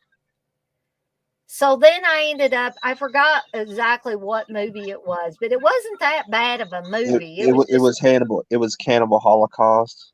I don't even know if I owned a copy of Cannibal Holocaust at that point in time, but I think the older boy, the girl's brother, asked me to bring a couple of movies, and it maybe was probably something like one of the earlier Friday the 13th or something like that, and maybe Child's Play. And I asked the mother, I said, I got these two movies. Is it okay if the kids watch them? And she's like, yeah, sure, that's fine. Well, then I got told later that the little girl had nightmares after watching one of those movies. I'm like, geez, people, just tell me don't bring them over, because the boy, he was older and he was a huge horror fan. And I didn't think it was going to bother him. But what I was worried about was the younger girl, his sister. Sure enough, she had nightmares and kept the parents up because she watched Child's Play or whatever it was that I brought over there. That's a fucking cricket just jumped on me and scared the fuck out of me. Is it one of those spidery looking crickets, or is it one of those regular looking? No, it was a regular one, because if it was a spider one, I probably would have threw the fucking phone. But no, it was a regular one, but it startled me. I'm like, where'd you come from? You must be like me about spiders. I can't stand spiders. No, I don't have a problem with spiders. Like, I had tarantulas and everything. They don't. It's just That's right. like You did have those, and I would never have those. I couldn't have those.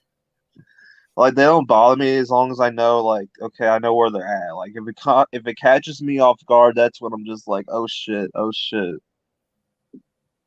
Yeah. Yeah, I had totally forgotten until you mentioned that again about the tarantulas. I was like, I have other friends that have had tarantulas as pets, and they were just when the tarantulas died on them, they were just like heartbroken, just like a dog had died or something. And I'm like, ugh, I say spiders are fine as long as they stay outside. If they get in my house, they're going to be dead. And Steve's like, don't kill them. I said, Steve, do you want to let these little critters be crawling all over the house? You guys saw how I did that one night whenever I was doing a stream and that spider crawled across my desk. I freaked the fuck out. So, I don't know. Oh, Curly Jaws, were you in here the night that the spider crawled across my desk and I just went like this? No, I didn't get the chance to see that. Oh, I don't remember what stream it was, but I'm sure it's still up. So if I figure out which one it is, I'll let you know. But it freaked me out So completely. so is it just spiders or is it all bugs? No, strangely enough, other bugs don't bother me. Cockroaches and all that stuff, they don't, they don't So bother me. so you would get like a Worms, centi so would you get a centipede as a pet? yeah, I could consider having a centipede as a pet, and even like daddy long legs don't bother me.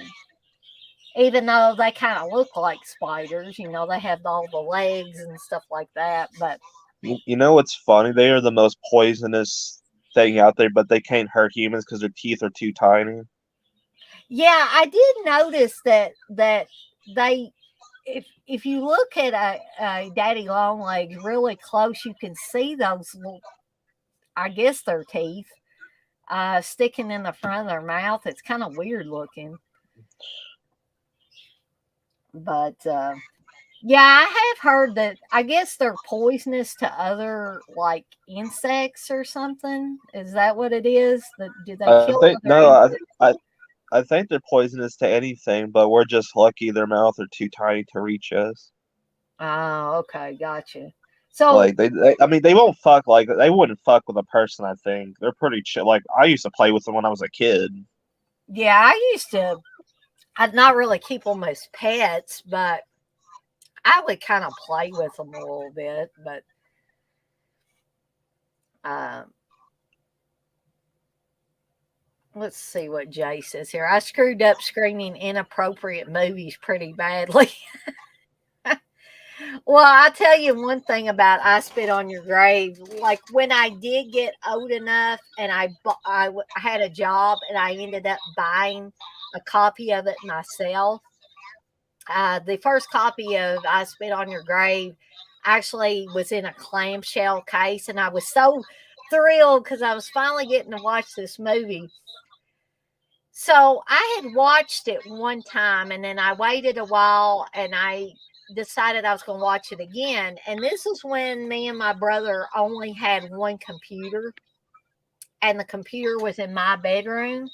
And so here I am sitting watching I Spit on Your Grave, and my brother comes knocking on my door, and he's like, I need to use the computer, Dana. I said, well, you can use the computer, but you keep your back turned while I'm watching this because this movie's pretty rough. And there's 6 years between me and my brother. So I just didn't feel comfortable with him sitting there like, watching this while I was watching it. It just did not make me feel comfortable at all.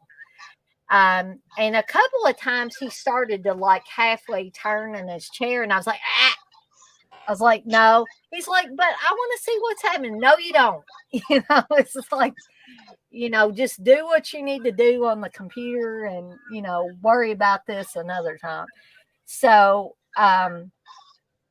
that, I know we're not really talking about that, but if you want to talk about rough movies, I Spit on Your Grave is a rough movie. And I'm talking about the original I Spit on Your Grave with Camille Keaton. Mm. And I don't know. Oh, Curly Jaws, have you seen the original I Spit on Your Grave? Yeah, it's a really disturbing film. It Mm. definitely gets under your skin, like especially when the end, like when they're in that like I don't know if it was like a not a lake, maybe it was a lake, but like they're like she's going into the water and the guy pulls the Oh, gun and it's just like I'm just thinking I'm like I just couldn't imagine like having to basically go in that water like knowing you're gonna die in a few minutes. yeah. Yeah. And Last House on the Left is like that too. Last House on the Left has the lake scene, has a similar kind of lake scene, only it's not the woman getting revenge like it is at the end of I Spit on Your Grave. But on Last House on the Left, there is the vicious rape where David Hess's crude character viciously rapes this young girl. And I mean, you talk about looking realistic. the rape looking realistic. I mean, even down to the slobber that's coming out of David Hess's mouth when he raises up off of her after raping her. And I know it's simulated rape. I know it's not real, thank God. But by all the things that happen within the movie after that happens, it makes it real. For those few minutes that it's going on, and for the few minutes after, that makes it real. Because that girl stumbles out into the lake and just basically waits for them to shoot her and kill her. Okay. And with I Spit on Your Grave, of course, the lake is where she actually gets her revenge later. I mean, the gang rape starts in the lake about 20 minutes into the film, 22 minutes into the film. And you have at least 20 to 25 minutes of gang rape. I'm talking about repeated rape. You think, oh God, thank God that's over. But it's not over because they raped her more times. And then even when she gets back to her house, it's not over because these assholes are in her house.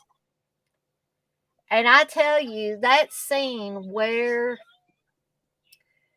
she crawls into the house and she's getting ready to pick up the phone. And I'm talking about the first time you see this, you don't know what's going to happen. She picks up the phone. You think, oh, thank God, she's going to call the cops. Somebody's going to come and help her. And that boot comes out of that shoe and kicks the phone away from her. And you think, oh my God, they're in the house with her now. These movies are vicious. They're not just horror movies. They are vicious.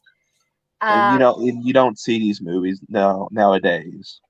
No, they don't. They don't get made because I hate to say this, but I don't think audiences can handle them now. They could not handle that stuff now. It would be a travesty. They'd be all up in arms over it. Like we haven't. When's the last time you seen an extreme a really disturbing extreme movie in the last decade? Like I can't think of any. No, there's been movies that have had, a few scares or maybe an unsettling shot or two, but nothing like this kind of stuff. Like you don't see films I know this is not really when I think of disturbing films, I think of movies like Human Centipede, Suburban Film, there's another one I was thinking of, Video Underground, movies that are just disturbing. You they don't Hard Candy. Hard Candy was a good one. It was disturbing, but it was a good film. You don't see movies like that nowadays. You could never see a movie like Hard Candy in the theater. It wouldn't happen.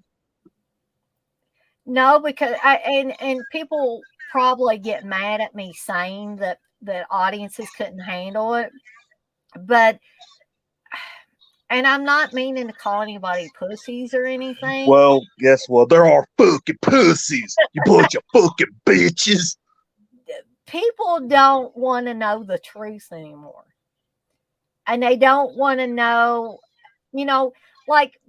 for instance, with the original I Spit on Your Grave, I think it's a bunch of shit that I know Siskel and Ebert are both dead. God rest their soul. Fuck them. I'm not happy that they're dead, but they were wrong on things like I Spit on Your Grave and Friday the 13th and all that stuff. I'm not gonna be not those are the two dumbest some bitches I've ever seen ever. They didn't know fuck all about film. Who the fuck are they? Fuck them. But they actually said that things like I Spit on Your Grave glorified rape and made it look fun.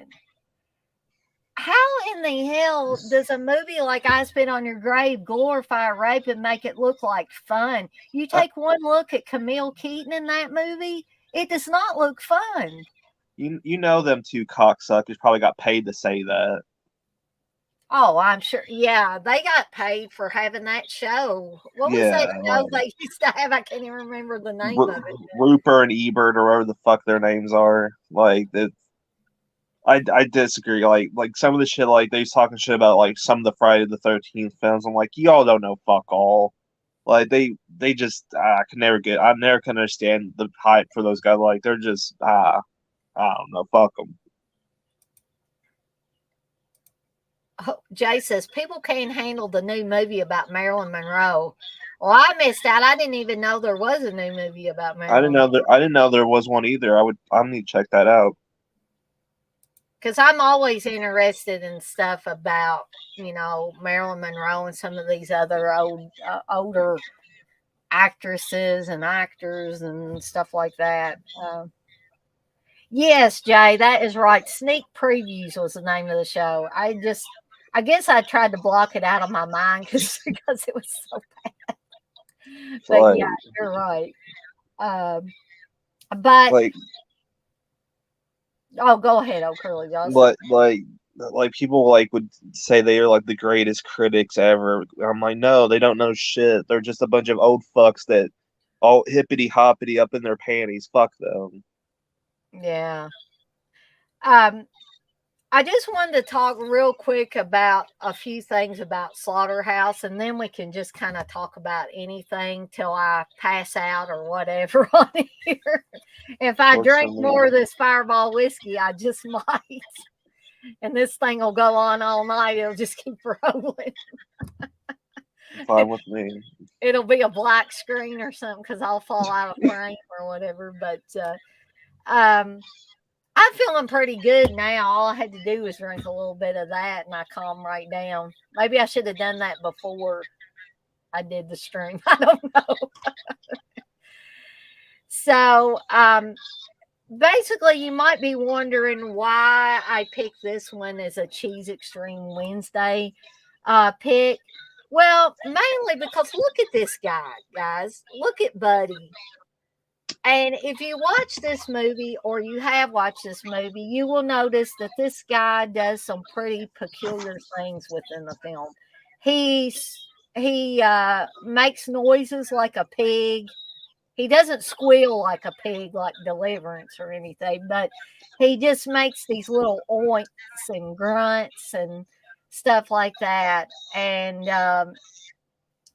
he's just although he kills people, he's very childlike with the way he does things. Like he ends up killing a cop and then taking his cop car. And he like puts the cop's hat on and stuff like that. And this one woman sees him and thinks it's the cop.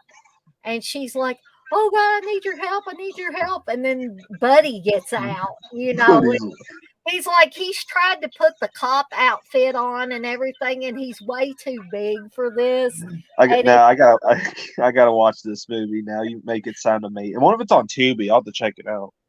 it might be. I would check there first. It might also be on YouTube, oh Curly Jaws, possibly if you can't find it on Tubi. But yeah, this movie is just wacky good fun with some horror elements in there as well.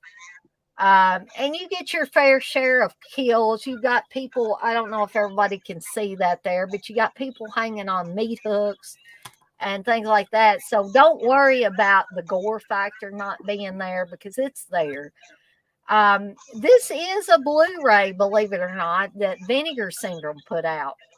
So if you watch it for free and think, gee, I'd like to have that, then I would check with Vinegar Syndrome and see if they've still got some copies left. But as I always say, don't plunk down your hard-earned money till you've watched the for free version and determine if you really want to own it or not. Because just because I say that something is fun, some of you guys may watch it and say, that's a bunch of shit. I don't know what Dana was talking about. She's out of her head. So that's why I always suggest that you watch a for free version before you think about spending any money, because money's hard to come by nowadays. We definitely don't need to be wasting it on something that gonna watch one time and say that's garbage. I'm not gonna watch that again. So you do get several special features on this. It actually is newly scanned and restored in 2K from the 35 millimeter inner positive. You get a commentary track with director Rick Rossler and producer Jerry Onco and production designer Michael Scaglione. A new interview with lead actress Sherry Bendorf Lee. Making a low budget indie featurette with Rick Rossler. Producing Slaughterhouse interview with Jerry Onco. Archival interviews with Rick Rossler and Jerry Onco from a 1999 DVD release. And I think I had the 1999 DVD release as well. Epilogue, 30 years after the slaughter, radio interview featurette from 1987. Local news coverage from the premiere, behind the scenes featurette, outtakes, no smoking Slaughterhouse snipe, multiple theatrical trailers, TV and radio spots, a shooting script gallery, and there is reversible cover art. Which, to be honest, guys, the other cover art doesn't really look much different than It this. looks the same. I mean, basically, Buddy may look a little bit skinnier, but that's Skinny. He's going on a diet. But a word of warning, I did want to bring this up. If you do watch this movie and you are sensitive to real slaughterhouse footage, beware, because the beginning credits has real slaughterhouse footage at the beginning. So if you're sensitive to animals being cut up and all kinds of other horrible things happening to them, then you might want to fast forward the beginning credits. Just a little word of warning there. But that is basically all that's the two movies I had to talk about tonight. I've went on a total of a little over 2 hours. But I'm willing to stay on here a little bit more. If old Curly Jaws wants to stay on here a little bit more with me, we can do that. I'm juiced up on Fireball whiskey now. I'm ready to go. So, Curly Jaws, if you want to talk about anything, is there anything that you want to bring up? Anything anybody wants to ask us on here? Yeah, this is like, if anybody has questions, be the perfect time to put them in the comment section. Like, I'm down to answer whatever. That could be a dangerous thing to tell me to, answer anything. Oh shit! I just hope nobody hates Steve now that I've talked shit about him for over an hour. Because that was just me venting. That was not me wanting anybody to hate Steve. No. So Jay says, does Curly Jaws have the TV or radio on?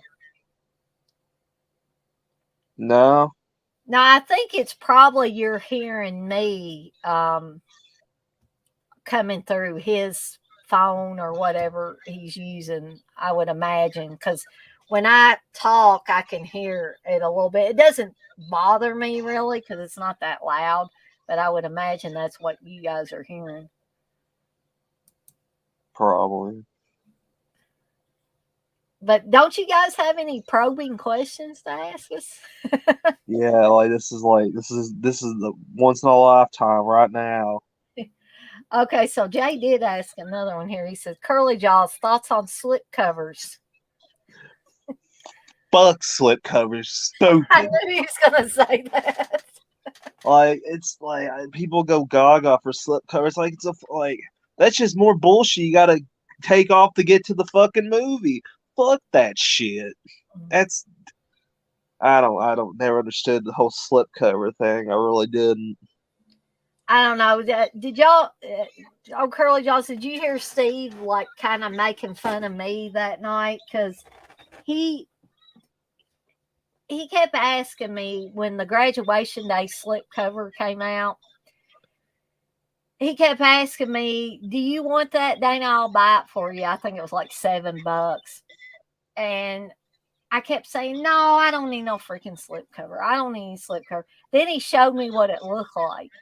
I was like, So I fell into that trap too, unfortunately. And Steve still laughs at me about that. He said, "Yeah, Dana said, I don't want that slipcover. Don't want that slipcover." I show it to her and she says, "Oh, yeah, well, maybe." You know, so I wish I could say just fuck slipcovers because really, guys, they're not important. I know nobody asked me about it, but they aren't important. It's like Uncle Bill said last night, the movie's important. Steelbooks are not important. Slipcovers are not important. Freaking Dolby Atmos sound is not important, even though I've talked about it more than once. 4K is not important.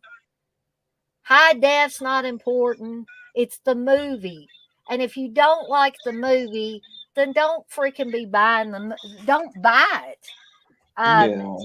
Steve watches a lot of these, and I'm sure old Curly Jaws has seen some of these videos where these guys go on, or maybe in some cases girls, but I see a lot of guys going on pilgrimages to like Walmart, Best Buy, wherever, and picking up movies, and you would not believe they'll pick up like there's this one guy that Steve watches, T Money, I think is the name he goes by, and I don't know if old Curly Jaws has seen this guy or not.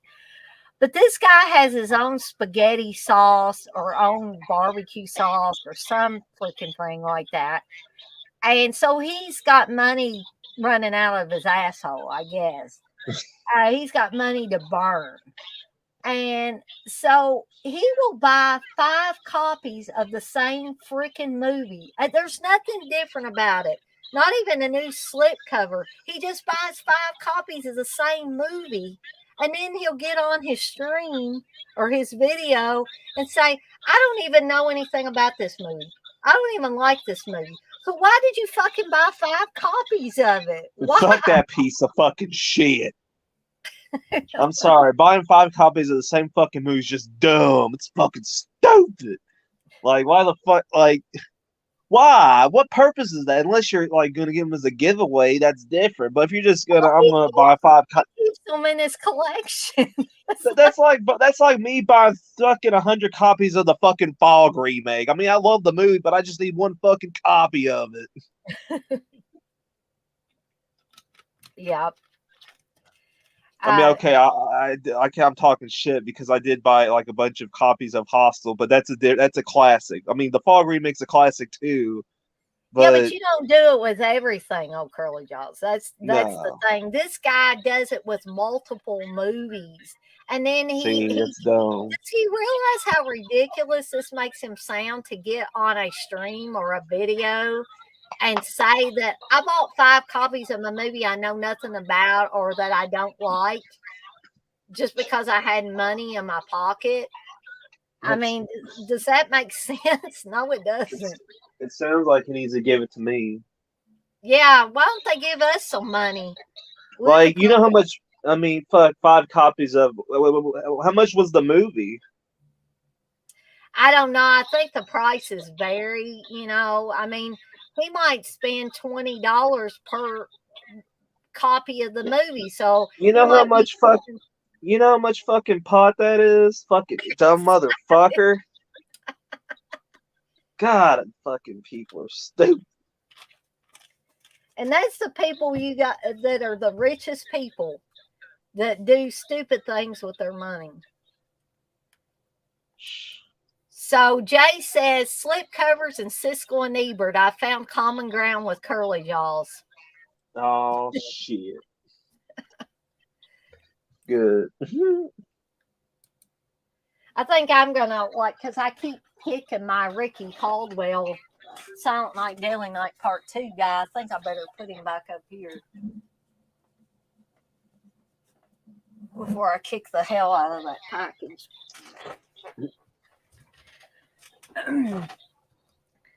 But does anybody else got? I mean, come on, there's 7 people in here, Come on, damn it. and I don't think that's counting me and old Curly Jaws because I think whoever's on the stream that. Well, now we lost somebody. They're like, fuck you. It went down to 6. I don't know. I wonder where CK and Uncle Bill are tonight. Yeah, where the fuck are they at? CK ain't even dropped in here. He usually does. He needs to get his shit together. He actually, I actually made the new Dead Pit t-shirt thing for them to promote. Oh yeah. CK asked me to make him another one, so I did. He really enjoyed it, so I'm like, cool. So you made him another one? That's awesome. I can't wait to see that one. Yeah, I'm like, yeah, I got you, Bubsy. Have you made any pilgrimages? Jay says. I haven't lately. I've been pre-ordering and/or ordering things instead of like making trips to the store to actually get things. What about you, old Curly Jaws?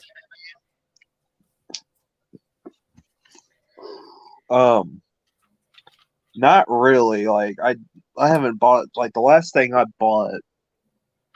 Fuck, I don't even know what it was. The hell was the last thing I bought? I know I think you it might bought. have been. Was it the Munsters? But of course you say fuck that movie now. Oh yeah, that was. I gave that to my dad. I'm like, I didn't want it in my fucking house. I'm like, get this piece of shit away from me. Like, I don't even want to look at the Munsters ever again. Like, I'll go back and watch the original show. And you know what? I'm just gonna be like, the fucking this was a better series anyway. Mm-hmm. Fuck the Monsters. Adam's Family is 10 times better.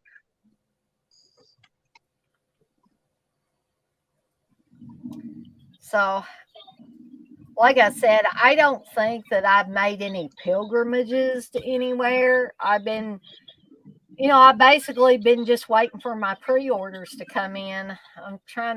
And the last pre-order I got in was yesterday, and that was that Smoke and Mirrors Tom Savini documentary that Wild Eye Releasing put out, which is a great documentary. If you love Tom Savini, now I've said it before, I'll say it again. I mean, I feel bad for anybody that had a bad experience with Tom Savini at a convention because I've heard of several people that have had bad experiences with him. But when I met him like a year or two ago, he was reserved, but he wasn't nasty to me. He wasn't sarcastic. I didn't stay around and talk to him for a long period of time. I just said that I respected his work and that he was an inspiration to me. Both he and Dick Smith were inspirations to me, especially when I was younger, because I wanted to be a special makeup effects person when I was younger. I got really, really into special makeup effects at one time. And I don't know if old Curly Jaws has ever heard me tell this story about Dick Smith or not, but I actually wrote to Dick Smith, and other people have said that Dick Smith got weird in his old age and didn't really want to be bothered. But at the time that I wrote a letter to him, this was back in the days before email and stuff, I sent an old-fashioned snail mail letter to Dick Smith. I've done that. I did that for a school project to R.L. Stein. That cocksucker never sent me nothing back. Wow, you would think he would have, but Dick Smith actually, he didn't send me a letter, but he sent me a very nice postcard, and I mean, he wrote a bunch of stuff on the postcard, and he gave me his phone number, his personal phone number, and told me that if I had any questions about special makeup effects or anything, to please give him a call. And I was too freaking scared to call him. I could not imagine calling the Dick Smith. Do you still got his number? I don't even know where that postcard is. It may still be at my parents' house, oh Curly Jaws. I mean, but I wish 1,000 times that I had called that man. Because I've told that story before, and people are shocked because, like I said, they said in his later years before he passed away, he was kind of, I don't know if he was fearful of people or just wondered, what do you want from me when he got older? You know, he just kind of got wary of the whole thing of what, you know, what exactly do you want from me? But I was able to catch him during his somewhat, I guess, older days or whatever. And so he wasn't as hesitant, you know, he was. And I've heard other like special makeup effects guys say that they contacted Dick Smith a long time ago, and Dick Smith gave them the blood formula that he used and all kinds of stuff. And probably if I had called him, if I had said, "Hey, Mr. Smith, can I have that blood formula?" he probably would have gave it to me, you know. But that's one time where I'm like 1,000 times I wish I had just called him. I wish I hadn't been so afraid to do that, because you don't get that chance. Very rarely do you get a chance like that with somebody as large as Dick Smith was. Yeah, that's like with me. Like when I had the chance to meet Kevin Smith and like I actually got to talk to him and get on stage with him, like that was like I was scared to death. I'm like I'm gonna end up like falling down. I'm gonna end up stuttering, or I'm gonna like be like it went really well. But he is such a nice person. I get the idea that Kevin Smith is a nice guy. You know, and not, I like most of his movies, not all of his movies, but most of them I like. And when I've seen interviews with him, he seems to be a pretty laid back guy with a great sense of humor. And I'm guessing that was your experience with him. Oh, he was a sweetheart. Like if someone said you could hang out with one celebrity for the whole day, who would you hang out with? It'd probably say Kevin Smith. Mm-hmm. Like just to like watch, I would say like I would watch all his movies with him. I just like would look to learn from you and like just like you're just like I love Kevin Smith. Like the day that man ever dies, it's gonna be a sad day for me. Well, it's like me with Stephen King. The day that man dies and there's no more books by Stephen King, I'm going to go into mourning. I'm going to put on the black veil and just be depressed for a while. And I've never gotten to go up and actually like meet Stephen King one-on-one. But a few years ago, Stephen King did come to Louisville. And I stood in the middle of a rainstorm in Louisville to hear that man speak. I could have got blown away in a tornado or anything, but I wanted to hear that man speak.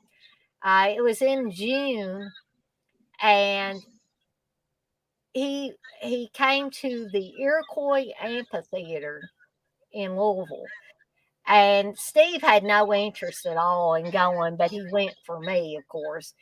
And it was a really hot day in June, and we went to eat somewhere close by the amphitheater before we got there. Then when we got there, there was this whole line of people, and it was like general admission to this thing.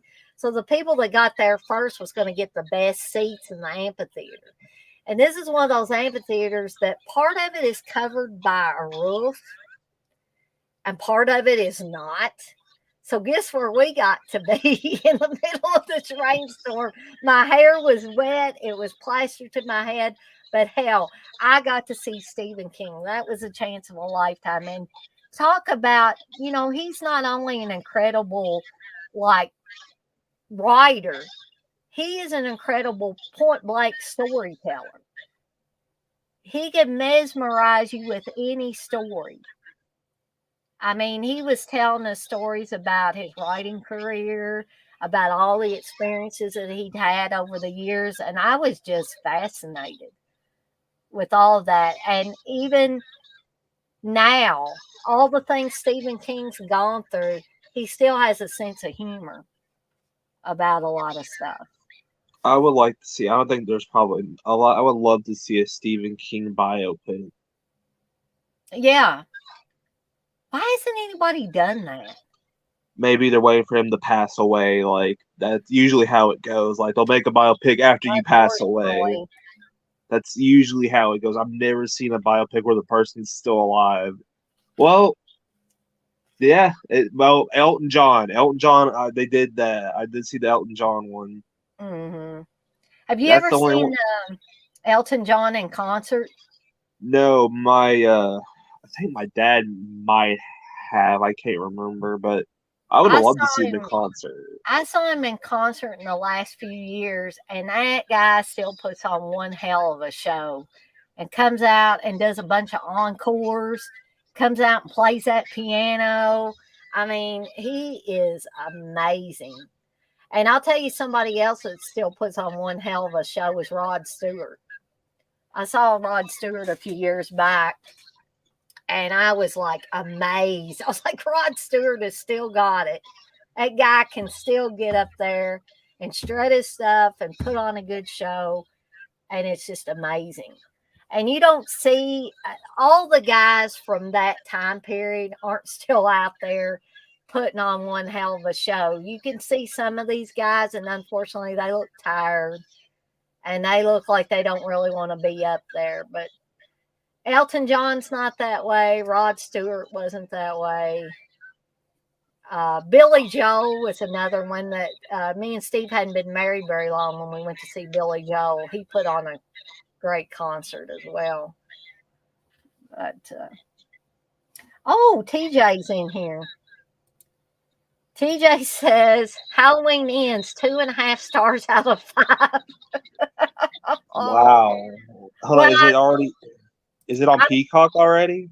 I think TJ got to see it for free, didn't you, Oh TJ? yeah. I remember him saying something about that. But Oh, it yeah. can't be that bad. It can't be worse than the original Halloween 2. That movie's pretty. Oh, come on, old curly jaws, come on.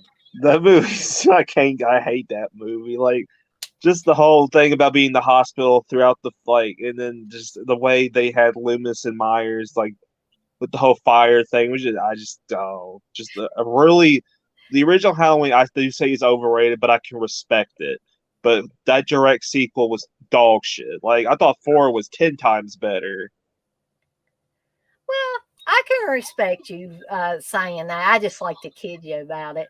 But Oh you did yeah, say, whenever I announced that watch along for Halloween 2, you said if you were in there, you'd just be you complaining. it's bad. This movie's stupid.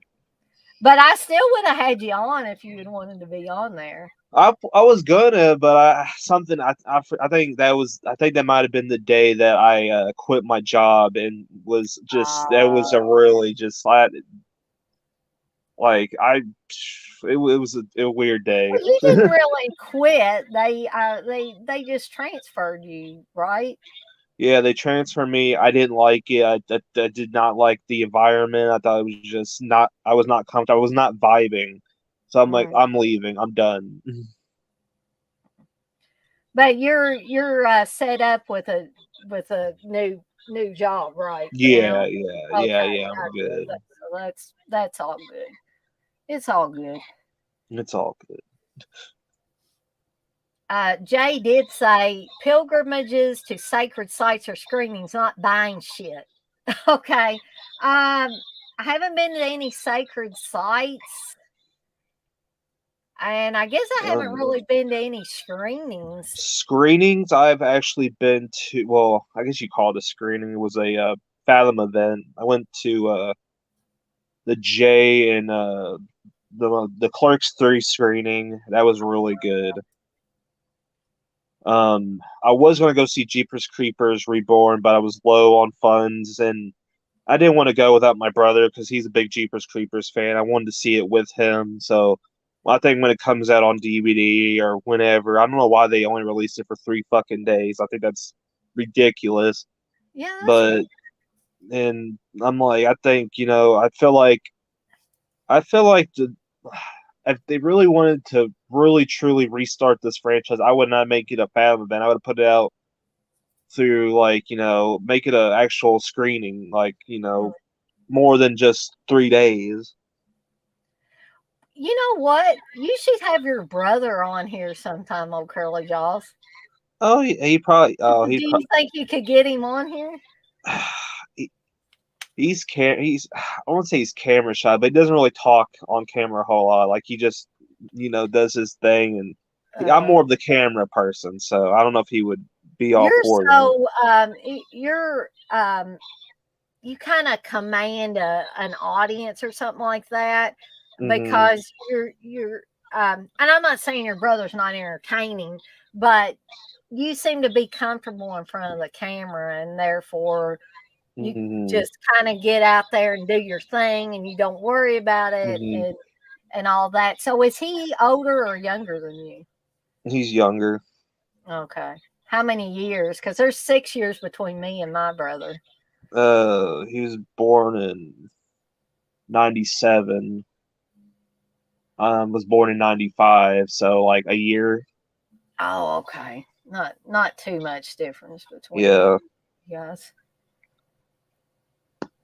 Yeah, my mom had me when she was 19, and then 6 years later she had my brother. So, and she said I got my boy and my girl, and then she got her tubes tied.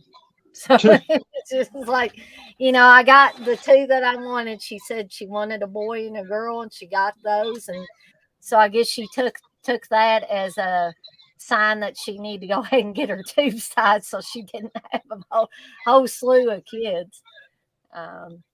Yeah.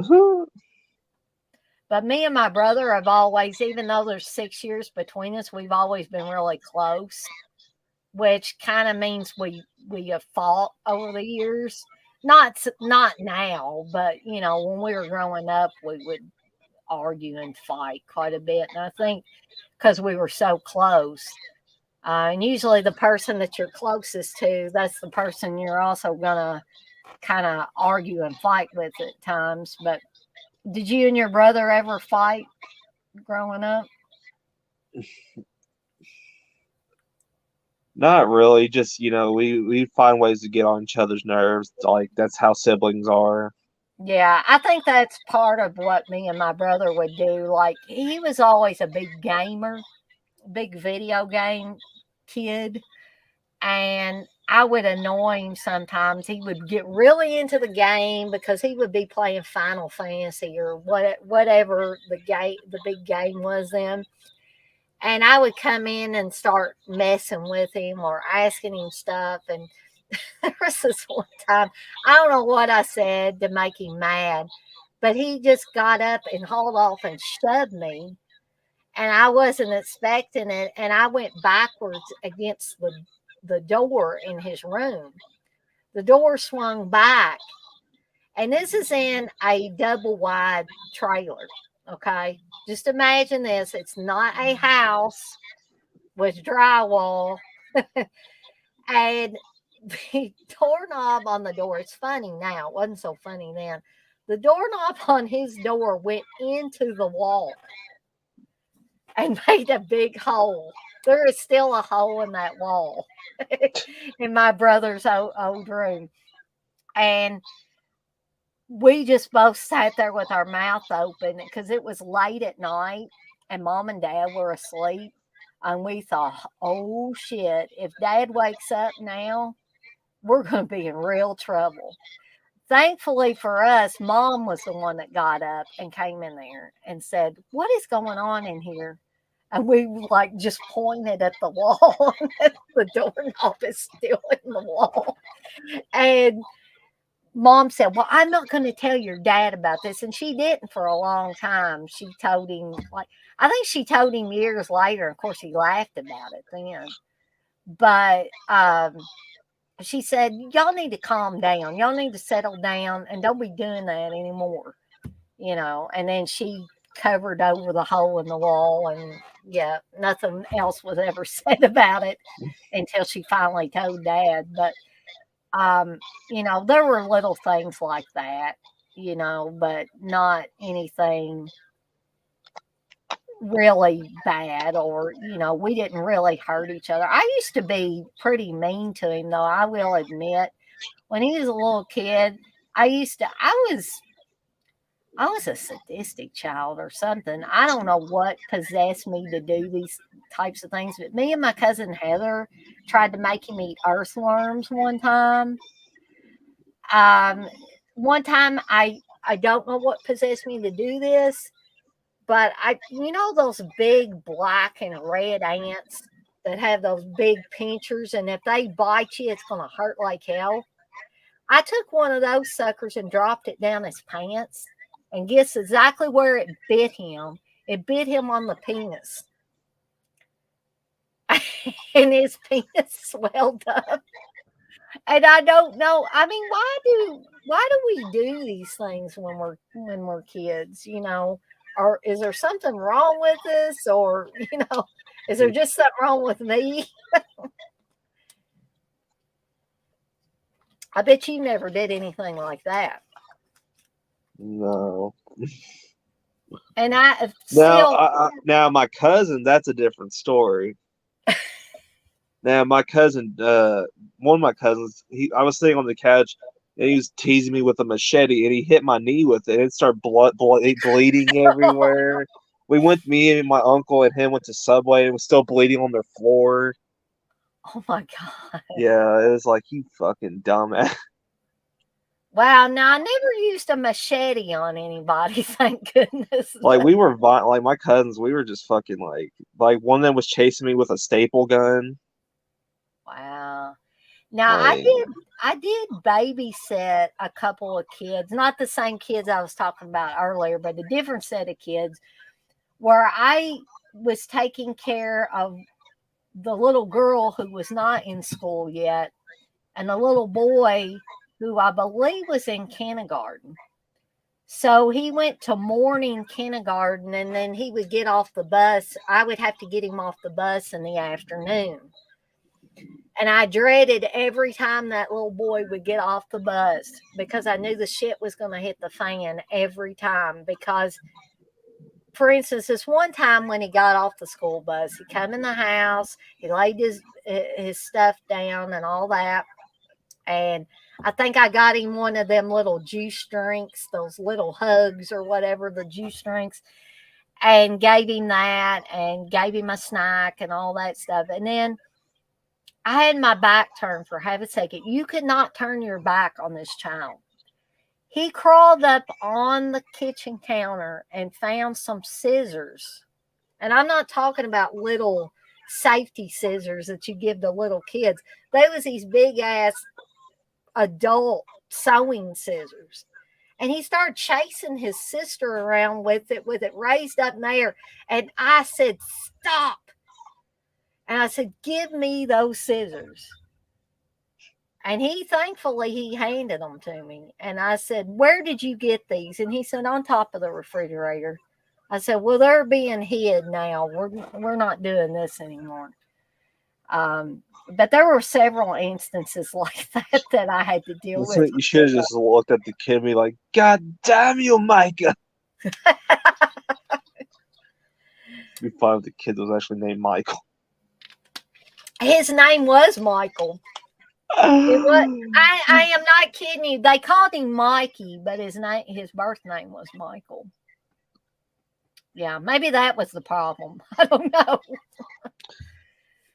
But the kid, he's well adjusted now. He's a grown man now. He's got his own family, got his own kids and everything now. But he was a terror when he was little.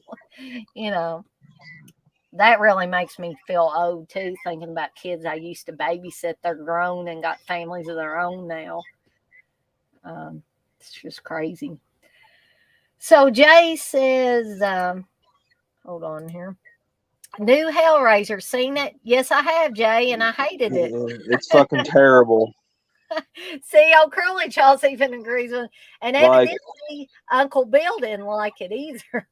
yeah, it just like some of the makeup was cool, but some of it was just like kind of like I don't. It felt really. I don't even know how to describe. It just was boring. Just felt really bland. Like there was just Yeah, nothing like. I think it was like 2 hours. Like it was way too long for long periods of time where basically nothing happened. And too much setup. I mean, why do you don't need that much setup in a Hellraiser movie? And I'm going to bring this up again, but you know, I am not I'm going to be like Uncle Bill here. Don't say I'm homophobic or transphobic or whatever. I'm not saying that you can't have a homosexual character or a trans character or a bi character or whatever you want. But it has to be well placed. And I think old Curly Jaws would agree with me here. Now it seems like they feel like that they got to put these characters in every single movie they make. And it has to be blatant. And it has to be like overdone. Just like I like the Child's Play series that's on, or the Chucky series, or whatever you want to call it. mhm. But I was watching one of the new episodes because Steve had it on. I've only And, seen I've only seen the first episode of the second season. I haven't seen the second episode yet. okay, I think this was the first episode, I've seen uh, that one. and the two boys kiss in it, and they go through this big elaborate thing. I want to kiss you. I want to kiss you. It's like, go ahead and kiss him then. But it's like they have to overdo it. If you're gonna do it, just do it like you would do a girl and a boy or whatever. Don't shove it in our faces. That's what it seems Don't like they're doing. don't drag it out. Yeah, just make it natural. It doesn't Mhm. seem natural like that. And I would think that anybody that's homosexual, lesbian, bisexual, transsexual, I think truly they would agree with me that it doesn't need to be overdone. Just make it natural. Um, and that's the problem I have. I don't have a problem with them putting these characters in the movies or the television shows or whatever. But when it was done early on, it was natural. You knew the characters were gay or trans or whatever, but it wasn't like, oh, we're going to press it right up against the TV screen and we're going to force you to acknowledge that these are a gay couple. These people are a gay couple. This person's trans. This person's bi. This, even this person's And black or Asian, whatever. well, They do that so much oh, now. I gotta tell you something about. But first, I want to talk about the Chucky show because I really enjoyed the Chucky show. Uh-huh. Um, I do and too. I like the show. it's like the first season. I love the first season. So far, the second season, it's good. Like I'm like spoiler if you have not seen the first episode of the second episode of the season two. Like them. What was your thoughts of them killing Alex Vincent off? Oh, I was mad at that. Yeah, I I was was like, just like, why did you even put him in here if you're just going to kill his ass? that was a really shitty like that's a legacy character. Well, I mean, I get it. Now it's the new norm to kill off legacy characters. I get that, but like I feel like he could have done more in the show. Hmm. Yeah. Maybe Alex Vincent didn't want to be on it anymore. I mean, that Mm. could be the case, but it was still, as you say, it's pretty shitty what they did. Yeah. Like if you would have had to kill him off, I would have had Chucky do it. Hmm. Chucky finally kills him. Like that's how I would do it. But I mean, the scene was cool. Him like driving the bus and all the Chuckies falling. That was a cool scene. Yeah, yeah. There's my little girl. No. This is Darcy. She's my pretty girl. One of my pretty girls. I got two pretty girls.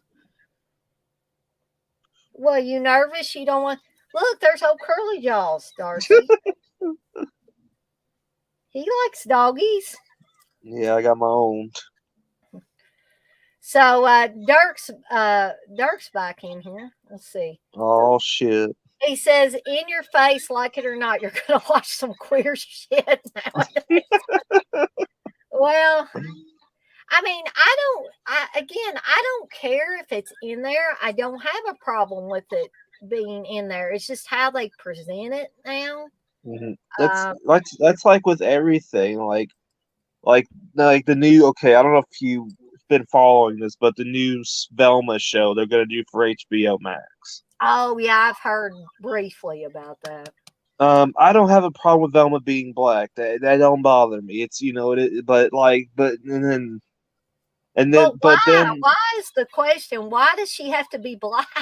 yeah, that's true. That's I was just thinking that I'm like, okay, I mean, all right, but then they're gonna change Shaggy and not call him Shaggy. His name is Zubabo or Bim Bim or whatever his name is. Are you serious? But like, yeah, it's some weird fucking name. Like I have to send you it's just really like dumb. Like they're not even calling him Shaggy in this thing. They're calling him Why do they have to rewrite history? That's what I'm saying. Why do you have to rewrite history? What are you trying to ask forgiveness for? Exactly. Like I don't know if you know. I don't know if you're familiar with Super Saiyan Shaggy or not. But Shaggy basically Shaggy went all powered up all the way to where he basically became black. Okay. I don't know how that makes sense, but like, I don't understand why they perpetually had to rewrite history. Nobody was trying to say. I don't think the original, like Hanna-Barbera, when they came out with Scooby-Doo, I don't think that they were trying to say, oh, white people are superior, so we're going to stick a bunch of white people in this. That I don't think that's what they were thinking. They just put people in there. Like, I'm gonna watch it just because I'm curious to see how this is gonna go. But I mean, Scooby's not gonna be in it. It's gonna be Fred, Velma, Sabablo, or whatever his name is, and Velma. So I'm like, I'm not trying to make fun of black people, so please don't anybody that's African American or black take any offense. But I think old Curly Jaw just froze on me there. I'm still here. You're still there. Your screen's just frozen. But I'm like, I was just thinking when old Curly Jaws was saying that, is he going to wear one of these African, whatever those outfits are that they have on? Somebody must have just messaged me on Facebook. I'm going to see what that is. Oh, Curly Jaws just sent me. I think he sent me the black Shaggy. Yeah. Oh, Lord. But let me see what everybody else has been saying. So, Dirk says it's gotten ridiculous. Jay says small percent of the population being way overrepresented. I'm not saying you can't have a mixture, but again, why rewrite history? There's no need to do that. That's like okay. This is like okay. I'm just gonna use this as an example. That's like this movie. It's like remaking this and calling it White Devil Doll. Yeah, why would you do that? Like that defeats the purpose of the fucking this. You don't. Are you gonna have the White Devil Doll and call him a motherfucking puppet? It just doesn't work. It doesn't work. Like, there's just certain characters you just can't change their like thing. Like, and I'm still gonna watch that Velma show because I'm a big fan of Scooby Doo and anything like that. So Me I'm gonna too. watch it just because I'm curious. And if I don't like it, I won't fucking watch it. But it is what it is. Like, if the like the Little Mermaid thing does, like, I think the girl they got to play the Little Mermaid, I think she's gonna do good. She sounds amazing. Mm-hmm. Like that, I mean, that one I'm not really, that doesn't bother me. That one I'm okay with. But like when they changing Shaggy's whole like he's a stoner white hippie guy. Yeah, and he always He's, was that. Why would you want to change that? Are you yeah, gonna he's not. make him? And I'm not trying to be offensive. Are you gonna make him talk jive or something like that? Are you gonna, is he gonna call everybody jive turkeys? Or, I mean, what are they actually gonna do with this? Um, So TJ says, I like the opening and a couple of other things in ends, plus a special cameo, but far from the best in the series. Many Myers fans are going to be pissed. LOL. Well, that would include me probably. I mean, But I've been pissed by the whole slew of them since 2018. So that's not going to be a surprise for me. like, I like the 2018 one, and I love Halloween Kills. So I mean, they would have. I probably end up liking it. I'm saying it now. If I'll be shocked if I don't end up liking it. They would have to do something really stupid to piss me off, or I don't know what that'd be. But I'm curious on what they did. We might have to have a big expose after, because I'll probably watch it on Peacock. I think me and Steve are going to watch it on Peacock. TJ probably would have watched it on Peacock, I bet, if he didn't get in free to watch it. I could be wrong. Let's see. Dirk says, "Yeah, I've heard, and some jackass in a stream spoiled the shit for me. Total dick move." Are you talking about Halloween Ends, Dirk? Yeah, people. I don't know why people do that, and why they do it without a warning. A disclaimer would be nice. I'm gonna guess, is the spoiler that Rob Zombie's Michael Myers comes in and fights this Michael Myers? That would be hilarious. I probably that would. like you just like the Michael Myers is about to stab Lori, like he's like, and then you just hear like Rob Zombie music, like, and here comes fucking Rob Zombie Michael Myers, and then the other one's like looking back, and then just stabbing the fuck out of each other, and that's how the movie ends. Dirk says, "Who controls the past now controls the future." Well, yeah, that's right in a lot of ways nowadays. TJ, you say Velma is South Asian because Mindy Kaling is doing the voice. And TJ says, knowing old Curly, he might love it. LOL. Dirk says, I'm hearing 2.5 out of 5 across the board. So I guess there's a lot of 2.5s out of 5s for Halloween Kills. Or I mean Halloween Ends. Jay says, I don't want white people in my kung fu or samurai movies. Well, of course not. No. See, they're not trying, thank God they're not trying to go back and change those movies.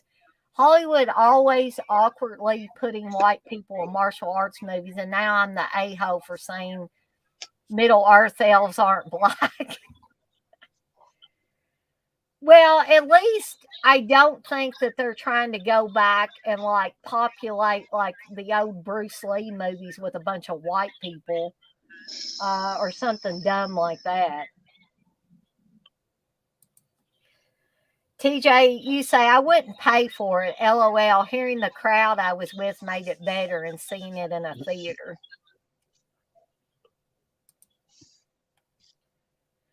But hell, this stream might go on all night, oh Curly Jaws. Yeah, it works for me.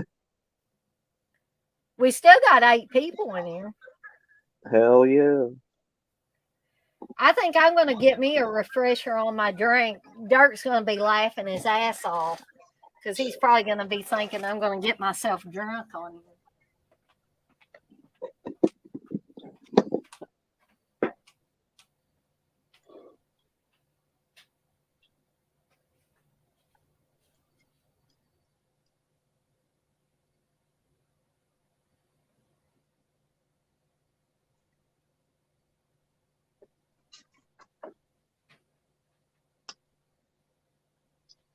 Hell, I don't even think I'm going to have enough Fireball whiskey to get drunk on. I'm almost out of it.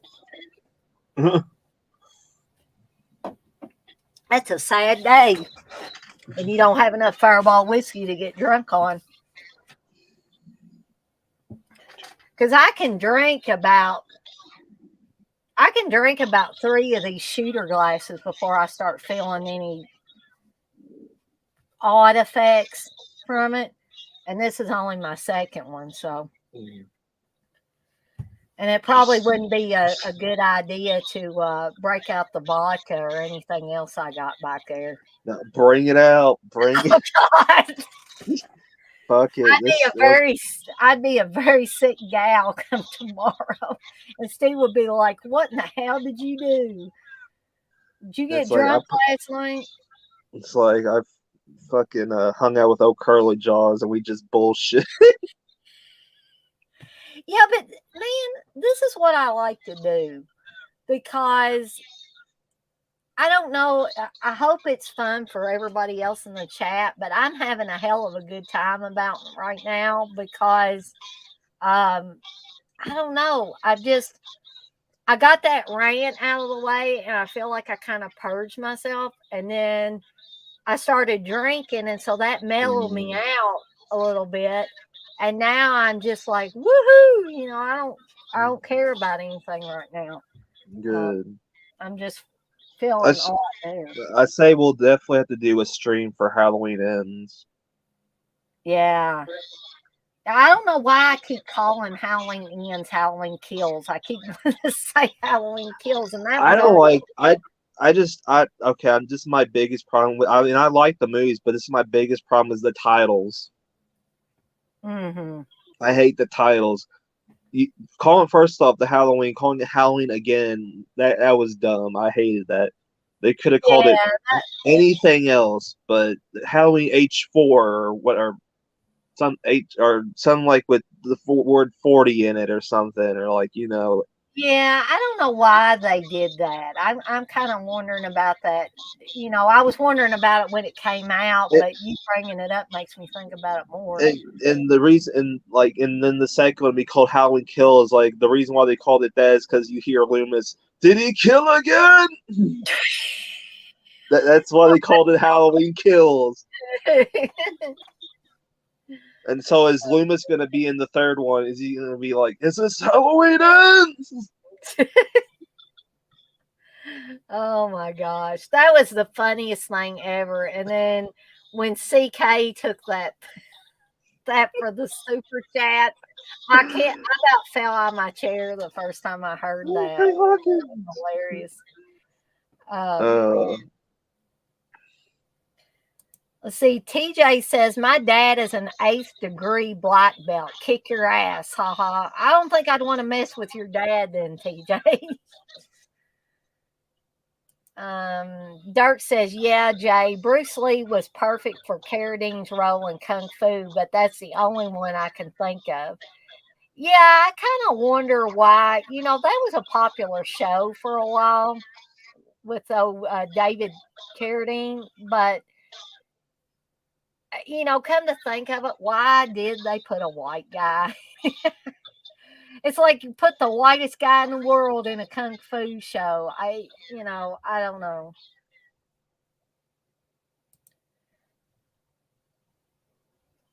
Let's see. Durkee said Halloween. Is that a raindrop or like, am I missing something? Looks like Halloween Raindrop is the worst title ever. I hope nobody used that. or maybe Halloween Drops. I don't know. If they called that, that would have been a fucking. If they would have called that the 2018 one Halloween Drops, that would have been fucking amazing. I would have They laughed. Buster Rhymes better be in it.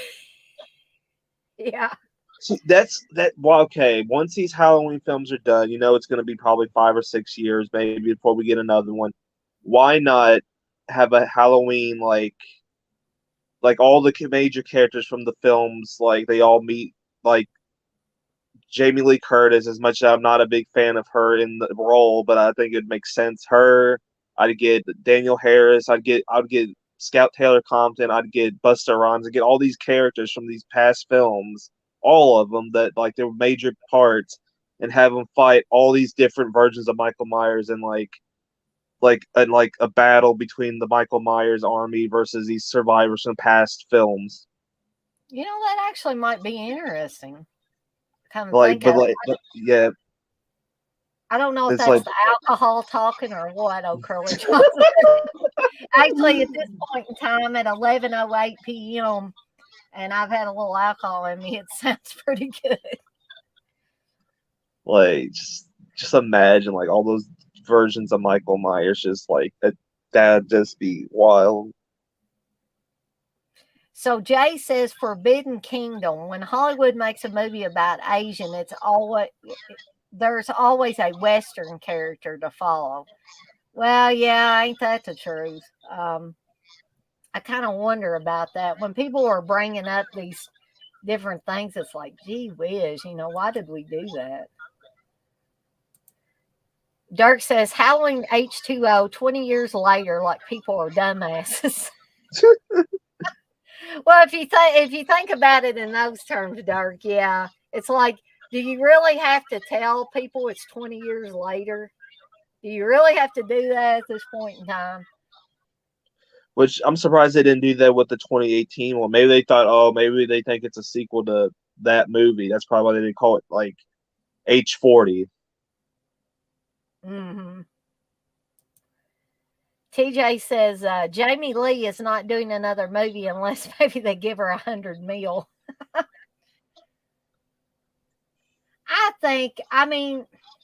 I love Jamie Lee Curtis, but I think her run in the Halloween movies should be done. I think it should have been done a long time ago. I don't even think she should have been in that 2018 one. Although I will say, I've said this before, I'll say it again. When I first heard about Halloween 2018, I was excited because I did not yet know what they were going to do with it. And then I was disappointed when I saw how Laurie Strode was portrayed in that one.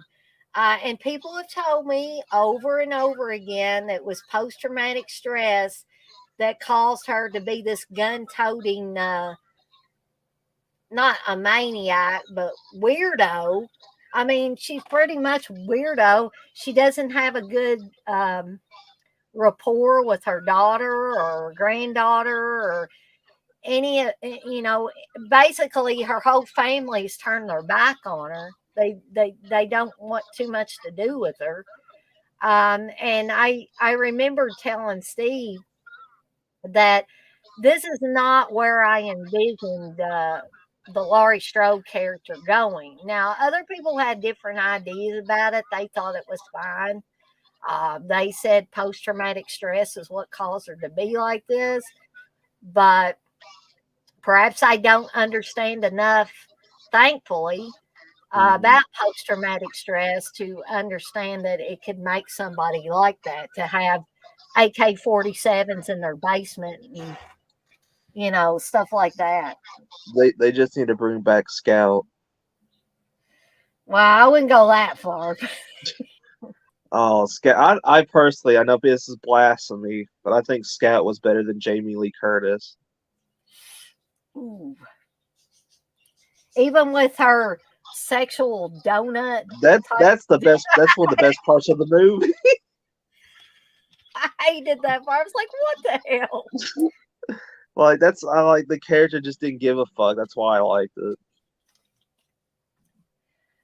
And I've said this too before that Jamie Lee Curtis's Laurie Strode in the '78 Halloween was not Lily White either. She smoked a joint. She said shit.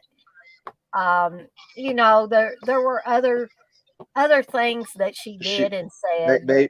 you know what? Maybe Michael wouldn't have tried to kill her. Maybe if she just offered him a joint, just be like, here. Here, mellow out, Michael. He just looks at it. He's like, what the fuck is this?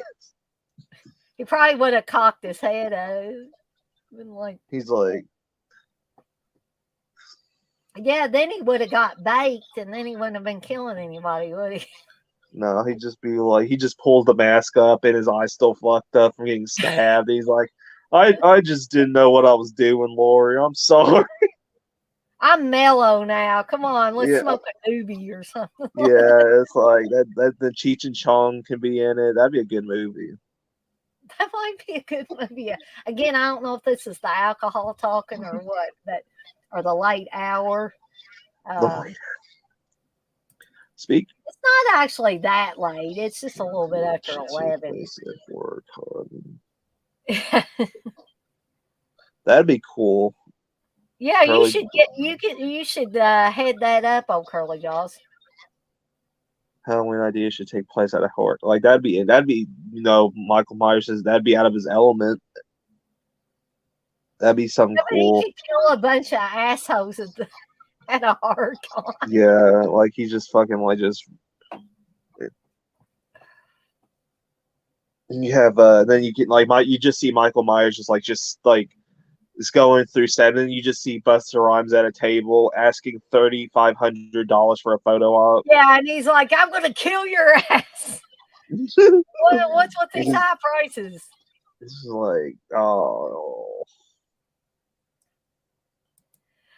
Dirk says she'll be fighting Michael in an old folks' home 20 years from now, fighting in a wheelchair, popping wheelies and shit.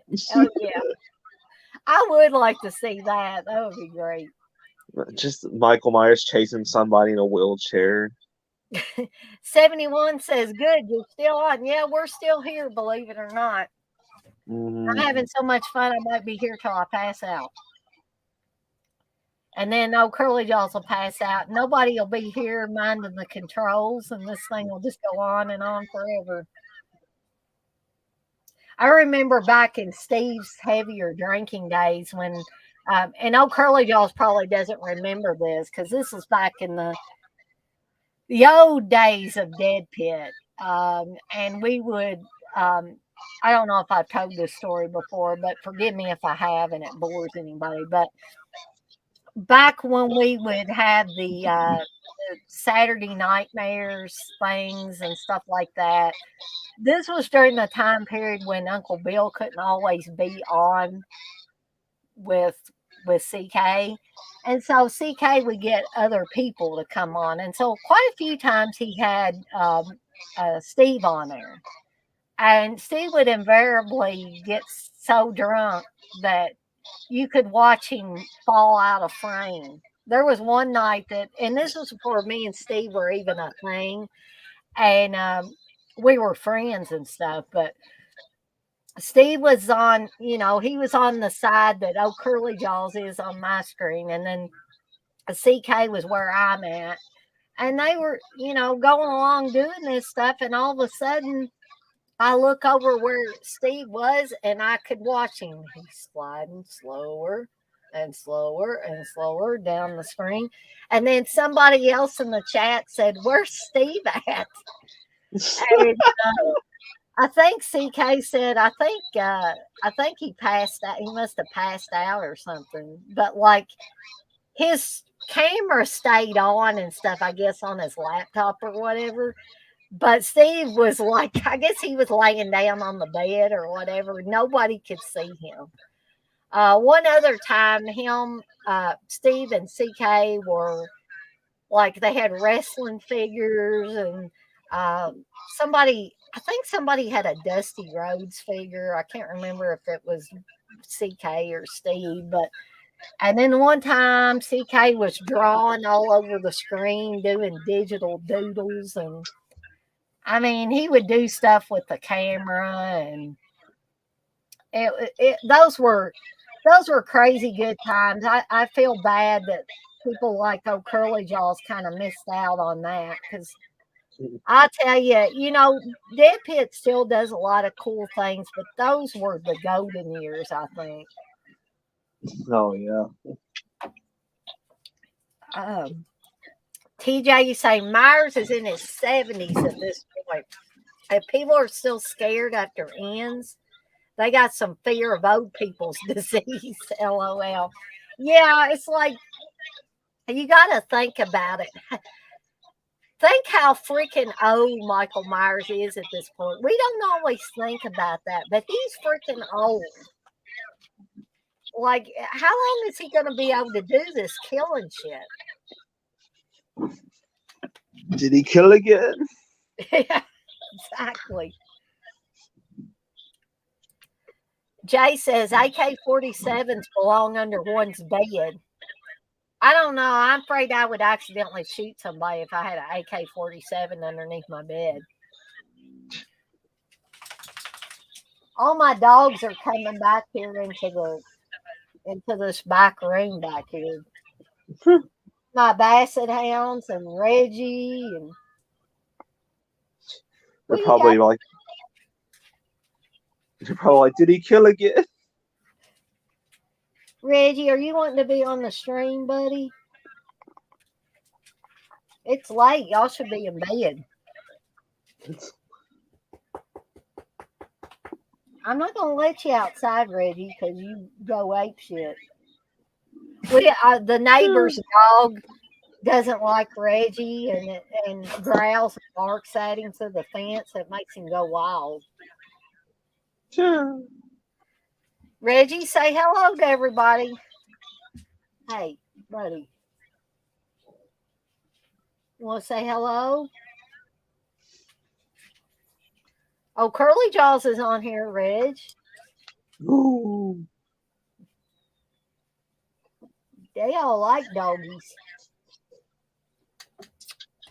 I love you, old man. Well, you're not an old man, are you? You're a younger man. Brandon's the old man. He's 15. He's old. And he's coming back here, too. Oh, boy. I got 3 boys back here. Dirt says, yeah, her molestation of a donut was cringe but funny. I guess I'm the only one that didn't think it was funny. I just thought it was stupid. I loved it. TJ says, Scout is cool, but if she didn't become a huge star after Rob Zombie's Halloween, it ain't happening anytime soon, LOL. Red says, the longer version of the 1978 Halloween in Part 2, the other ones were just there. Well, Red, there is a little bit of an echo. It's not a bad echo, but I think it's playing back through Curly Jaws' phone. I think that's what y'all are hearing. I'm so high on this alcohol that I'm not even noticing it anymore. So TJ says, by the way, great Halloween Kills soundtrack. Maybe the last John Carpenter produced soundtrack if he's done with the series too, like Jamie Lee. Well, I would prefer that this be the end of Halloween as we know it. But I don't think it's going to be. And Curly Jaws, because it's going to make money. And guess what? Money talks. And so they're going to keep making them as long as people keep going to see them and giving them money. So with or without Jamie Lee Curtis, with or without John Carpenter, it doesn't matter. I think like the next thing to do with Michael Myers, they need to pull the trigger, do that Michael Myers versus Pinhead movie. I don't know if that's the alcohol talking, but it might actually be interesting. Because they wanted to do that movie back in the 90s, but it didn't get picked up. Then they wanted to do it in the early 2000s, and the Dimension was like, no. But then, like when Freddy versus Jason made a shit ton of money, then they're like, oh, we might have something here. But then it still never got picked up. What do you want, Reg? What do you want? I don't know what you're telling me. But y'all need Because they wanted to get John Carpenter to direct and Clive Barker to write it. You know, that actually might, you know, again, that might be the alcohol talking, but it just, I don't know. At this point in time, it sounds interesting to me. But what are you boys doing? I guess I'm going to have to get up and let all three of these boys out real quick.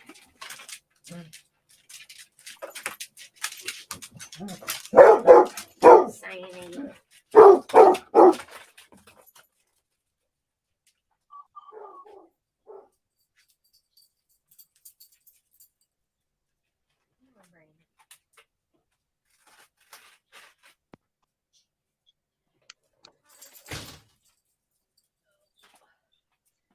sorry about that little bit of noise, guys.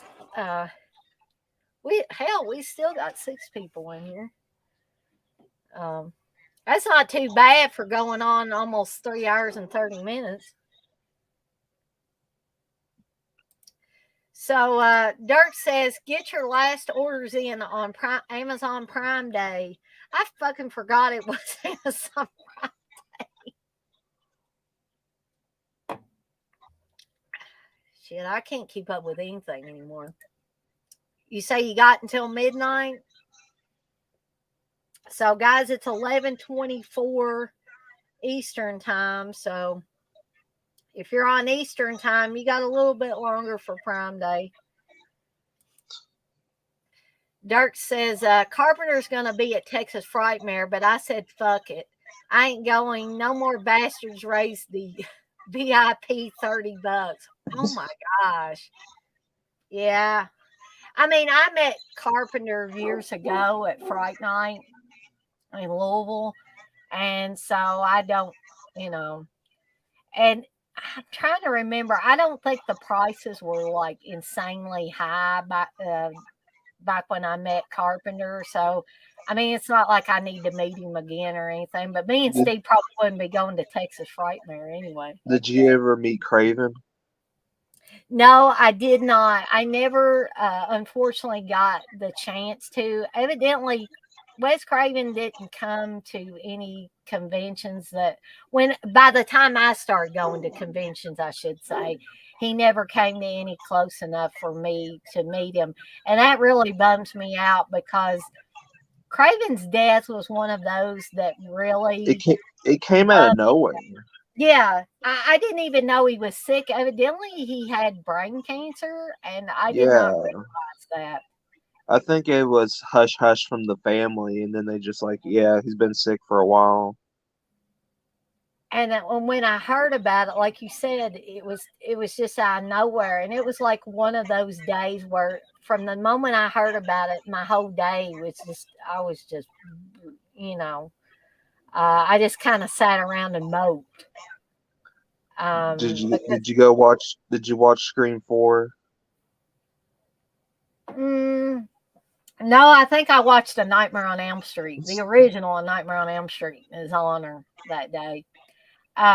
You know, whatever people might think of Robin Williams was another one that when I found out, you know, that he died and how he died and all of that, I was super depressed. There was I don't know if you heard the conspiracy theories behind his death, but like there's been like things where he knew like he was mentally gone, like he's basically like he had a sickness or something, like he was like he knew his body was going to deteriorate or something, so he killed himself because he didn't want to go through that or whatever. And it's just, the whole thing is sad because whether you like Robin Williams, you don't like Robin Williams, I think Robin Williams in comedy, as far as comedy, I think he was a force to be reckoned with, pretty much. And even I'll tell you a movie that, I mean, it had comedy elements in it, but it was not really a comedy movie. But if you've ever seen the movie Patch Adams, he was perfect for that role. Now, I heard that the real Patch Adams didn't really think much of them using Robin Williams to play him in the movie, but I thought he was perfect. I read the book by Patch Adams, the Gesundheit, I think was the book. And, you know, Patch Adams, the real Patch Adams, had some really good ideas about the health system and how it really should be run. And I think having Robin Williams play him in the movie really allowed that to be cemented in people's brains a little bit more. I mean, sadly, I don't think it's ever going to come to pass unless the real Patch Adams actually gets to move forward with what he wanted to do, which is to have a hospital where people could come, whether they had money or they didn't have money or whatever, and be treated equally And, and fairly. and that's how it should be. That's how it fucking should be. Like you shouldn't have to be like you shouldn't have to have insurance and all that bullshit. Like the United, in my opinion, the United States is fucked. In my opinion, like they just their whole system is fucked. Definitely. They're fucked with their health system. Or we are fucked with our health system here in the United States. We're also fucked with our educational system as well. And, I've talked about this a little bit. I talked to Art Hindle, who's a Canadian actor, at one of the conventions. He was in Black Christmas. He was in Porky's. He's been in The Brood. He's in a ton of Canadian films. And he was the nicest man, one of the nicest people you could ever meet whenever I met him. And he and I talked for a long time about how fucked up the United States was with both their medical system and or healthcare system and college education. Because he was telling me that the way Canada has things set up, I mean, we mainly talked about healthcare. He said that everybody in Canada can get equal health care. It's not like only the very rich people or the people with the best insurance. He said everybody across the board. He said, he didn't want to offend me because I was a person from the States. And I said, no, it doesn't offend me. I totally agree with you. But he says the United States has it all wrong about the way they have their healthcare system and stuff designed. And I had to totally agree with him. I couldn't disagree with him. So I would say if you ever get a chance to meet Art Handel, whether you like the movies he's in or not, he's a really interesting person to talk to. We talked a little bit about Black Christmas, about the original Black Christmas as well, which he was in. And he was making jokes about Nick Mancuso, who pretty much did the voice of Billy and did a lot of the parts in the movie that pertain to Billy. I don't know if I lost old Curly Jaws. Are you still there, old Curly Jaws? Have you just frozen again? I don't know. I may have lost him. Or his phone may have died. I'm going to have to get those dogs in soon. They're going to wake Steve up. Hold on a minute, guys.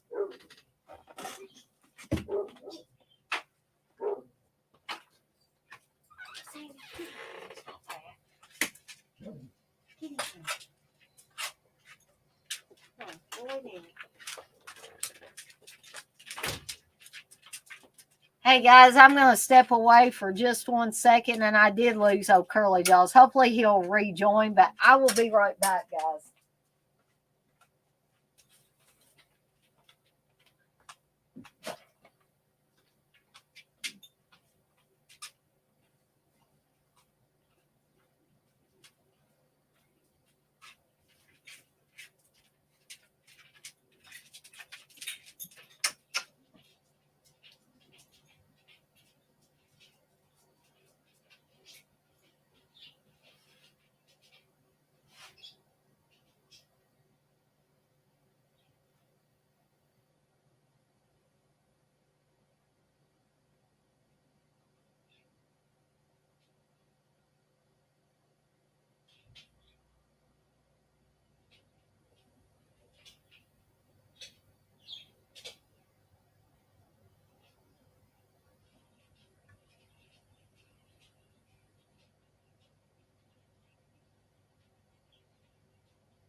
Well, you know, guys, I may have lost old Curly Jaws for the night, which I'm not going to be nearly as entertaining. So I may get off of here in a little bit if he doesn't come back, because I'm afraid that I'm going to bore you guys to tears. It may have been his phone died.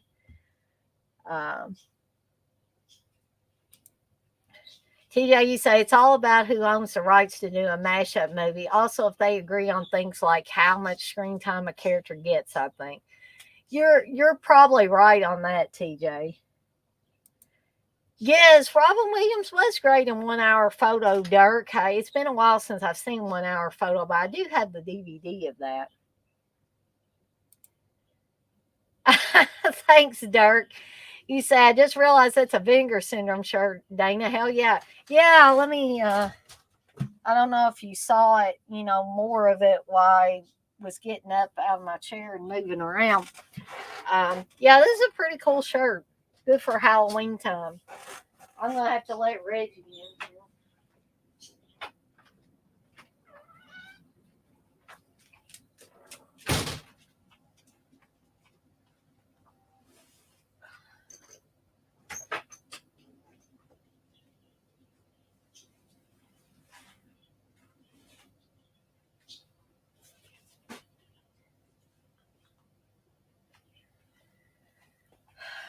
Oh, sorry about that, guys. Hopefully, for the rest of this stream, I will not have to get up and down. Man, we're back up to 8 people again. I'm just having a hell of a good time, guys. You guys probably want Dana to drink more because I'm a lot more fun when I'm drinking. It seems. As long as I keep it to a minimum and don't overdo it, then I'm fine.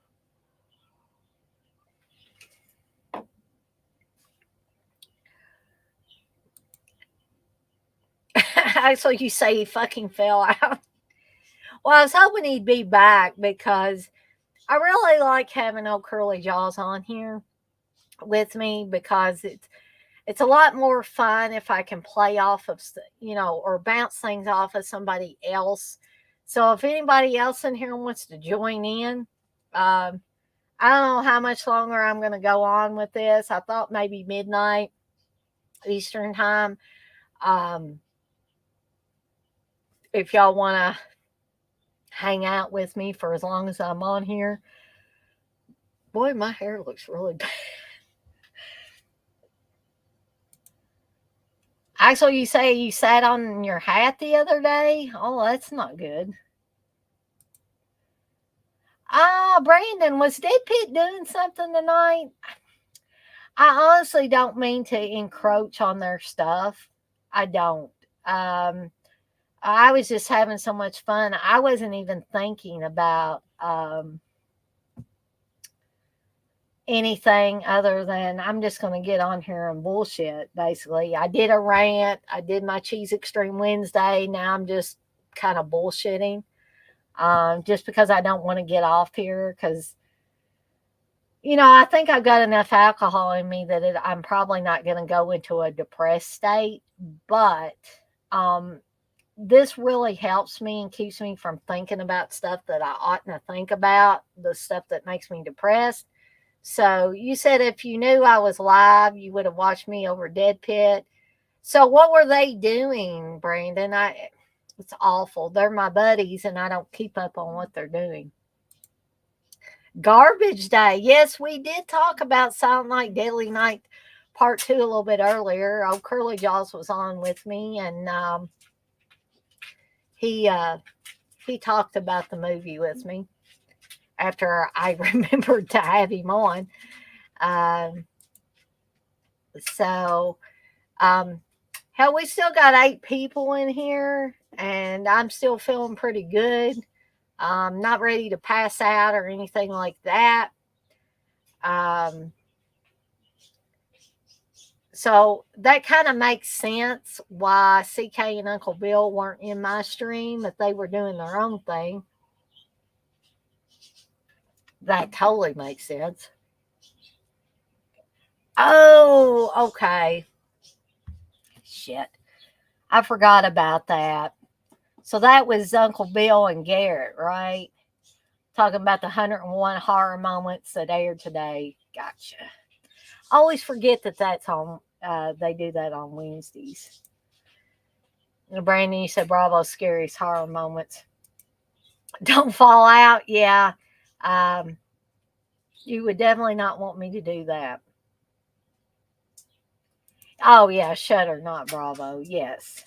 Uh, but that's easy to get that stuff confused. I mean, and even at this late hour, I'm not going to worry about it. Hey, Brandon. Some of you guys missed when all three of my boy dogs were in here and they all had to go out. And now my old man, Brandon, my 15-year-old basset hound, is in here. Kind of want my attention. I mean, let me just throw this out here while I'm feeling good and stuff. Do you guys like when these shows go on really late through the week, or would you prefer that they get cut off at a earlier time? Because I don't know if it's the alcohol per se or what, but this is really making me feel the best I felt for about a week.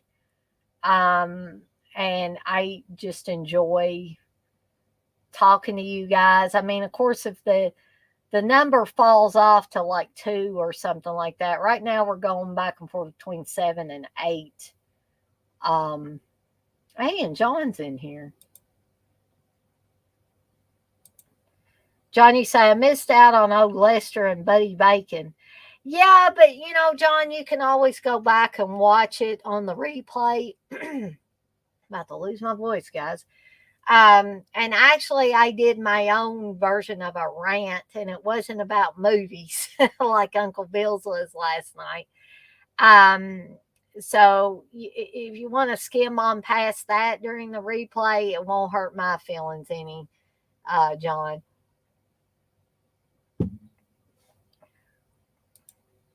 Oh, yes, John, you saw the Fog 4K finally. Looks incredible. Tom Atkins in 4K.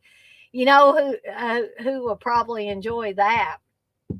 But she's probably already seen him in 4K for Halloween 3 is Darcy, the mail girl. But yes, I totally agree with you. And evidently Dirk does too, because I knew that Dirk liked how it looked too. Because you say, yeah, John, it's great.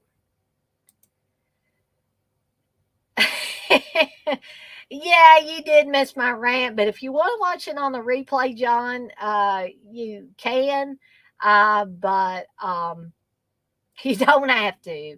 I mean, it wouldn't hurt my feelings if you kind of just heard it on past that.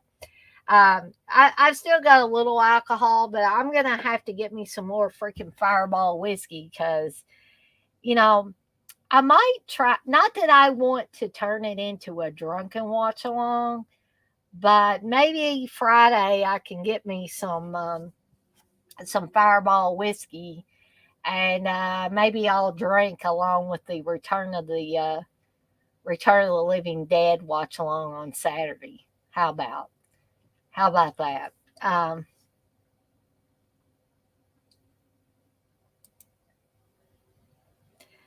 So you say I'm about to do a rant on the Halloween Kills movie. Ooh. So Axel, do you do streams or videos on YouTube? Because I would like to see your rant. It's bullshit. Well, that's why I'm not going to pay to go see it at the movies. I'm going to wait and watch it on Peacock. I mean, I can't not watch it, but I don't want to pay money to see it. I actually, because Dirk had said Smile was a pretty decent film. I wanted Steve and I to go to the movies to see it, but Steve doesn't want to, so he downloaded a copy. Shh, don't tell anybody, But so I guess we'll be watching it at home because he says, well, we're going to see Dawn of the Dead in 3D in a couple of weeks. I'm like, yeah, I know, but I love my husband, but he's just no fun anymore.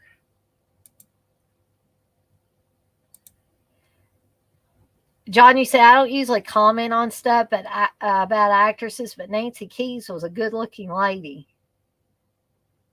Yeah, I mean, I don't think she's bad looking.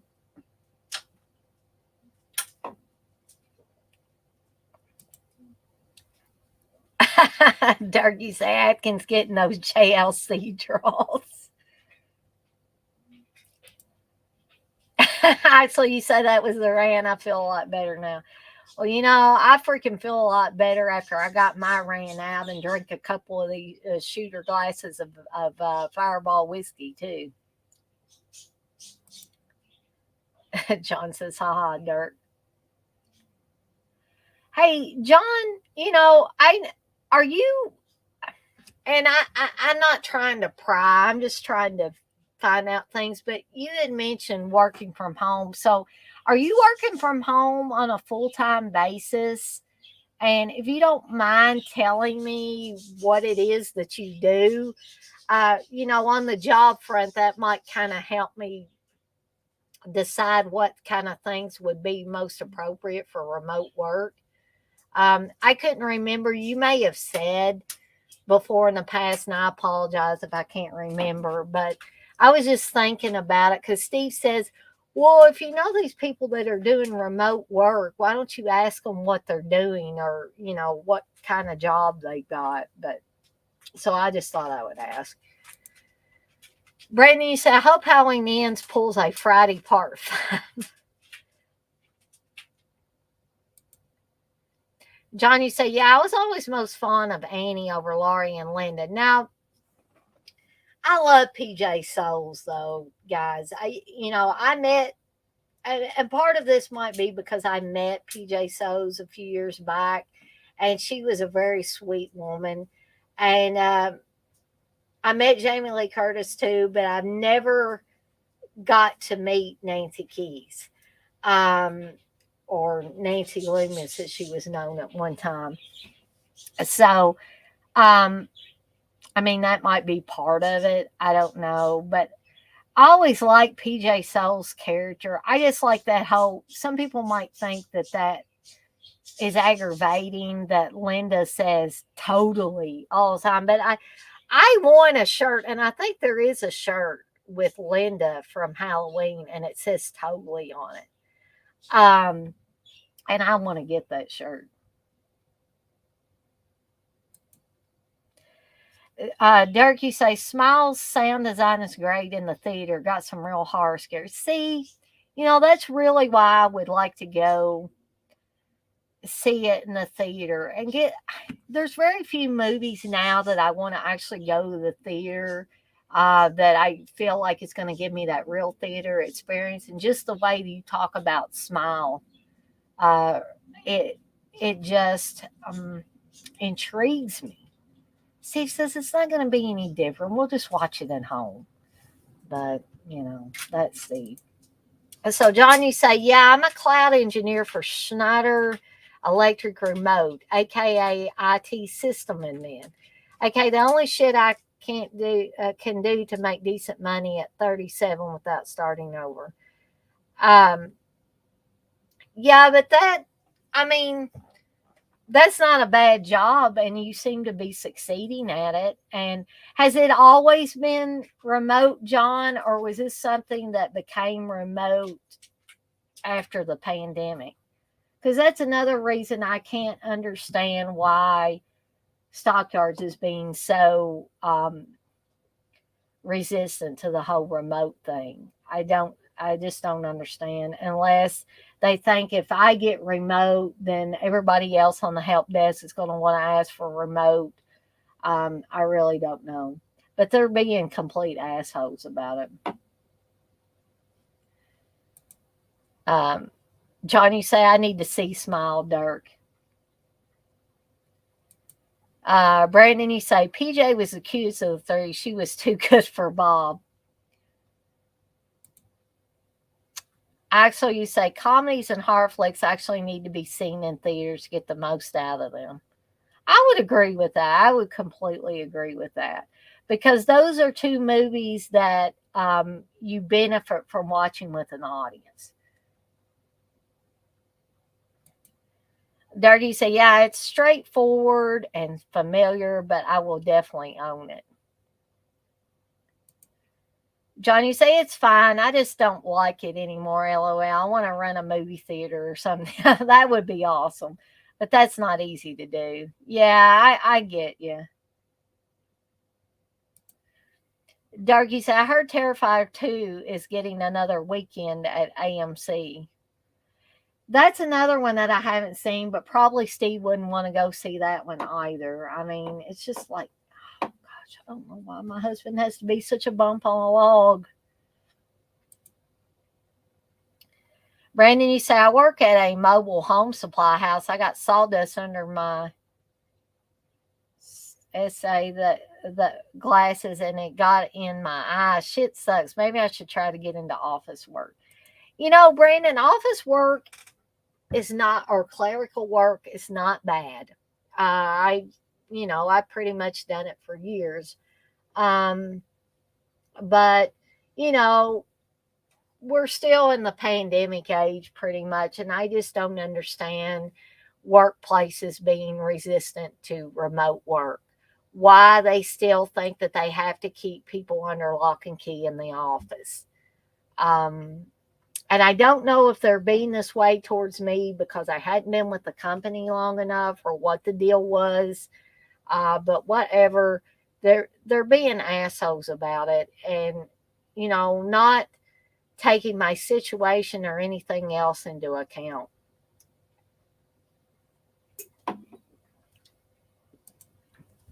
That's okay, Brandon. I pretty much thought you probably meant safety glasses, but damn autocorrect. Dirk, you say, I think I'll skip Halloween Ends in the theater and drive 60 miles for Art the Clown. That would be a better choice, Dirk, honestly. TJ, you say Terrifier 2 is getting some good word. Probably going to be a third. I wouldn't doubt it, especially if this one makes good money. John, you say, I think you do any job for long enough, it sucks for you. 2006 to now, and I wish I could change careers. Just isn't easy. I'd say most get burnt out close to 40. And I'm at 46 years old, and I mean, and I was saying earlier, I haven't been without a job for the last 26 years. And the thought of being terminated from a job, which I've never been fired from any job, it terrifies me because I just don't know what I'm going to do with myself. And if you listen to my rant later, I'm not going to rehash it now, but you'll see that part of my frustration is with Steve, unfortunately. And I told everybody that I didn't want anybody to hate Steve or stop going to his streams or anything like that. But I did tell guys in the chat, I said, don't talk to your women the way Steve has talked to me, no matter what the situation is. But again, if you want to know all about that and about my rant, I'll let you, watch or don't watch. But yeah, I totally get the burnout thing. Johnny said, yeah, I'm curious about Terrifier 2. Art the Clown is creepy, and it seems like they got a bigger budget now. Art the Clown is definitely creepy. I was a huge fan of Terrifier. And I really didn't think I was going to be one. When I first started watching, I was like, man, this is seriously a vicious movie. But the beginning part with the one girl going and taking a selfie with Art and him grinning and doing all that stuff, it's like, you almost want to know what's behind that clown makeup, and then you almost don't want to because you're like, no, I might be going to a dark place that I can't recover from. But I think that was a really, I don't know if I want to say original, but it does seem original take on the whole creepy clown thing.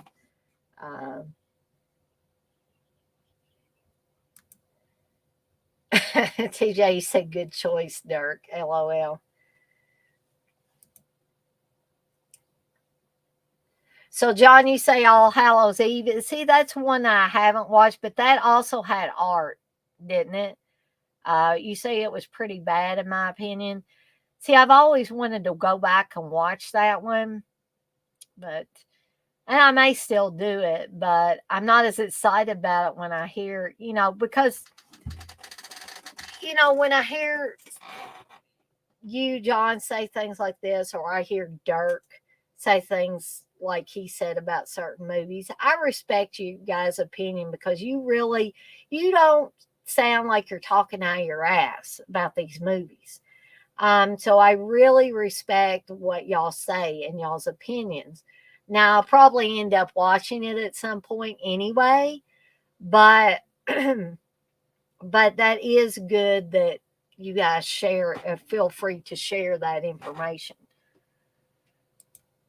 Brandon, you say, I like my job, been here 6 years, mostly because of my coworkers. See, it's important to have good coworkers.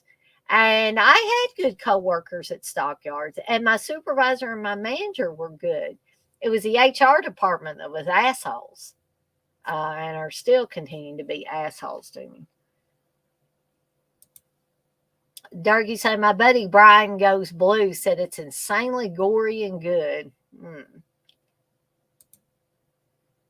So Darky say Ninth Circle is his first appearance. I don't think I've heard of that. I'm going to have to look that up.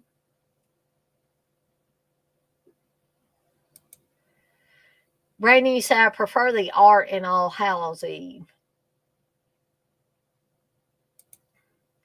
John, you say, yeah, it's kind of like he was doing proof of concept to get to now where he actually gets a budget. Sometimes they do these simple, cheaper stories because they can't afford more. Yeah.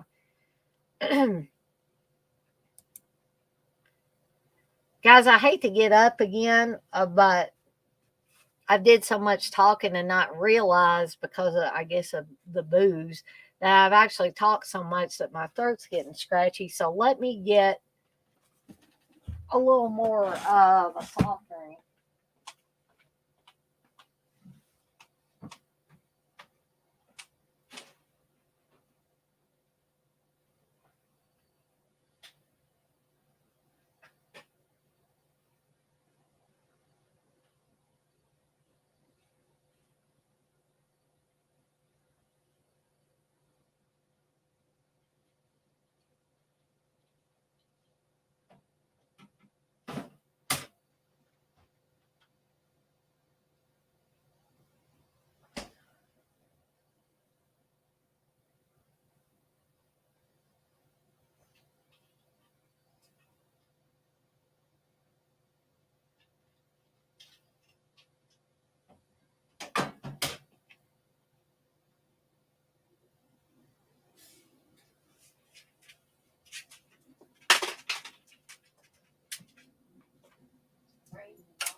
Now I'm going to have to pick my light up.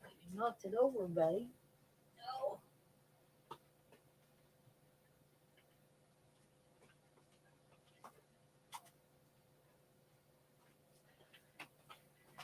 Is everybody still with me? Like, I'm realizing that old thing that people say, like booze and diabetes don't mix very good. In my case, it doesn't bring my blood sugar up, but it brings my blood sugar down. So I'm getting some chips. Give me a little carbs.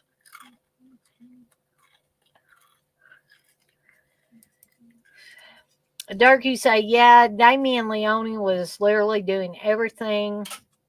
A big respect for that guy. His vision paid off. And Art is, in my opinion, the new horror icon. He's just going to get bigger now. I think so, too. Oh, see you later, John. Thanks for stopping by.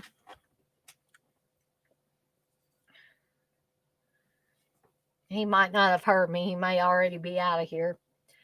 I'm going to be going, like, this is probably going to be the longest freaking stream I've done since I've been doing these things. Because I think I only went over 4 hours when I did that Joe Bob stream.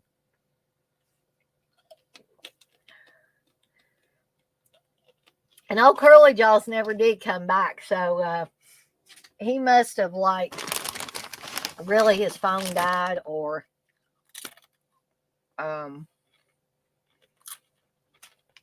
it was the weed or a combination thereof.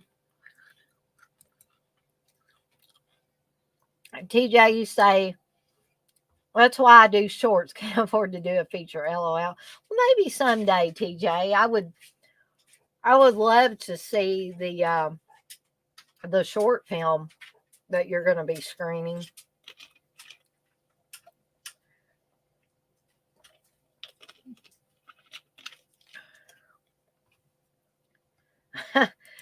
Actually, you say thought you fell out.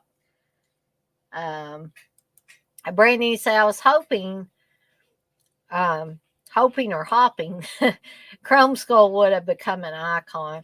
Yeah, that character started out, in my opinion, kind of strong. And then it just kind of fizzled out. So I'm not sure what happened there. Hey, Wes.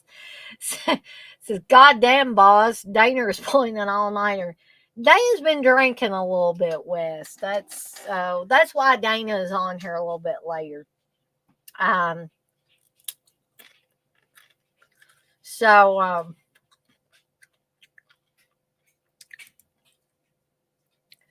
Dirk says, yeah, I'd check out your stuff, TJ. Well, yeah, TJ, I'd love it. I really would. I'm not being sarcastic in any way. I would love to see your stuff because I like seeing like new original stuff that people are doing. Actually, you say, I think there is a lot to be excited about if you're a horror fan. Lots of good stuff out there. I guess my take on that, Axel, is there's a potential for a lot of good stuff to be out there. But I think it's important for us horror fans to, be very choosy. And, if any of you watched Uncle Bill's stream last night where he was doing this rant, and where he talks about people acting like, or maybe they really do, loving every freaking thing that comes out and they act like they don't want to say anything critical and be truthful about things. I think that therein lies the problem because people don't want to be honest anymore, or there's very few honest people out there.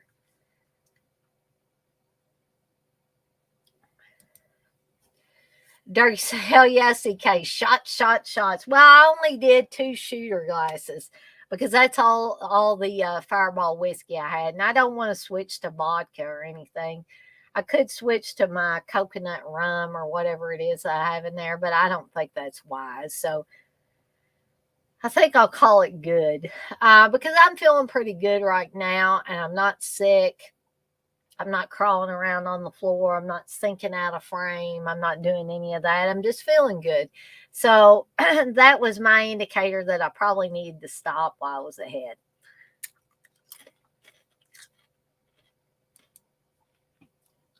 Brandon, you say, do you like Cruising with Al Pacino? That movie has such a grimy feel to it. I do like Cruising, Brandon. I actually think that's a very well made movie. Regardless of the subject matter.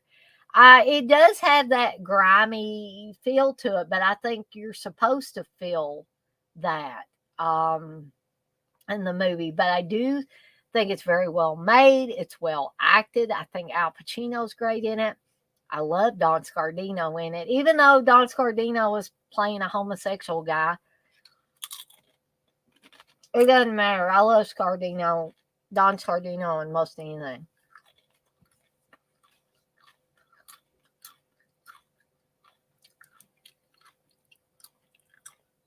TJ, I'm assuming you mean short, but or maybe you did mean shirt. You say I'll have a different shirt up on my channel as a cooler days.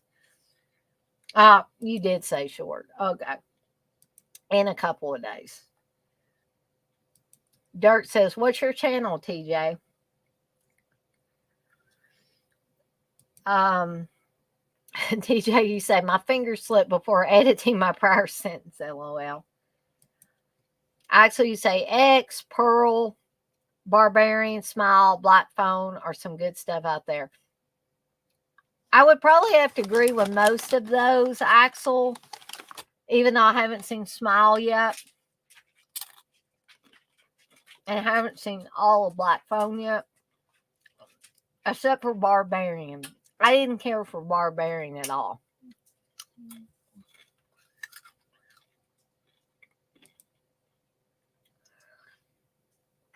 Brandon, you say, I like most A24 movies. It's my honest opinion, but that Men movie was laughably bad.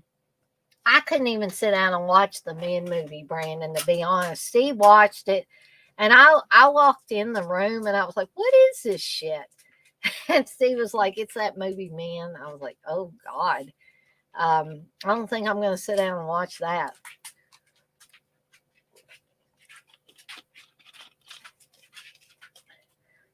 Hey, Wes, if you're still in here, you ought to tell Uncle Bill to get the hell in here. Because Dana's feeling good tonight. Or, well, it's up in the morning now. But Dana's feeling good. Now would be a good time to come into the stream. Unless, of course, he's asleep. TJ, you say, Dirk, look up TJ Frizzy. Also, there's a couple of shorts I worked on at Lockbridge Productions. I'm going to have to sub to you, TJ, because I want to take a look at your stuff on, you say, on YouTube. Dirk says, cool deal. I'll do it, TJ. Brandon say, Hulu Hellraiser was good in my opinion. It's so damn tame, but that Monsters was a chore to get through. Well, Brandon, I hated that Hellraiser movie. And honestly, I didn't sit around and watch the Monsters movie. I saw a few clips that Steve was watching, and I don't think Steve watched all of it yet. I mean, I definitely don't see myself going back and rewatching that Hellraiser that was on Hulu. But it's okay if you liked it.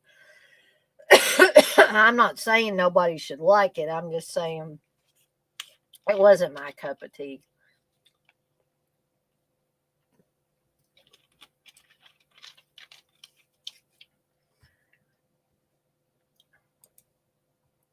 Axel, you say, instead of scary scenes in good horror movies, I think it'd be fun to make a list of actually scary scenes in movies that are really bad. Like they did one thing right in that movie. That's interesting, Axel. That almost sounds like it'd be a good idea for a stream. Not that I'm going to steal your idea or anything. So Dirt just subbed to TJ.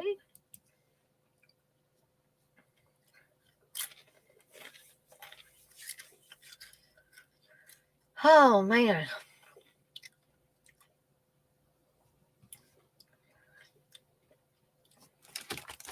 So is there any other questions anybody wants to ask me? Because it's not that I'm running out of steam. It's just that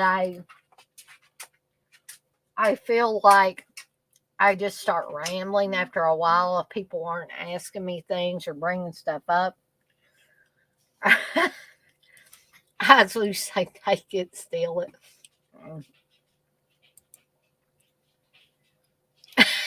Hey, Dirk.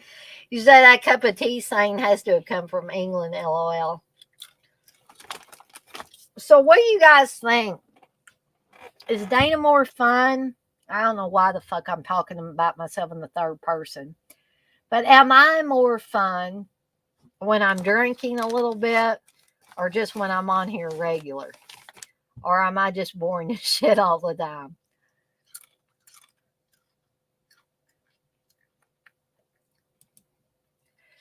TJ, you say, so after everyone sees Halloween ends, I'll add to that list, Axel.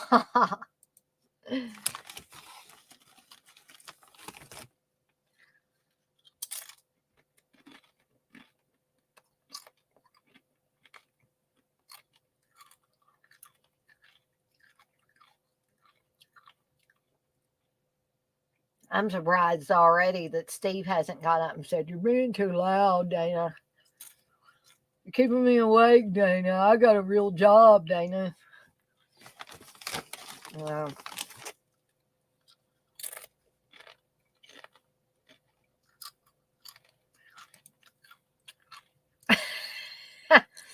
TJ should say, you're always fun, TJ says.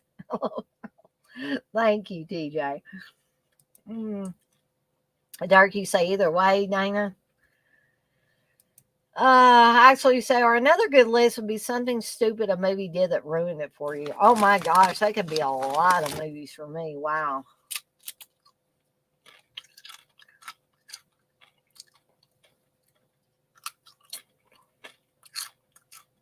Oh man, we slipped down to 6 people in here. I'm freaking losing people. I don't know, we're back up to 7. Brainy say, every time I go to the movies, I can see those widescreen bars in the top and bottom of the screen. Shit bugs me. Y'all have that issue? I don't know that I have lately, Brandon. I used to have that problem when I watch stuff at home. Are you saying, metaphorically kind of you're seeing it in your mind, or do you literally see those black bars?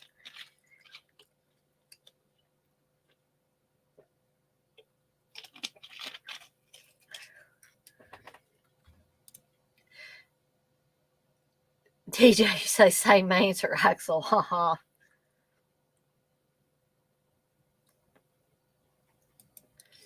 Actually, you said the scene in the House of Wax remake where the girl stuck her finger through the storm grate and the killer snipped a part of her finger off.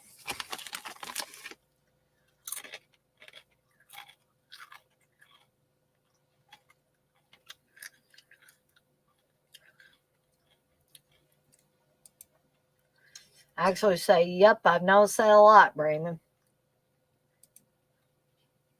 Noticed it during No. Oh, holy crap, Dirk. You said, when you gonna watch Hereditary? I'll make a deal. I'll rewatch the Blair bitch snot nose flashlight. Oh man.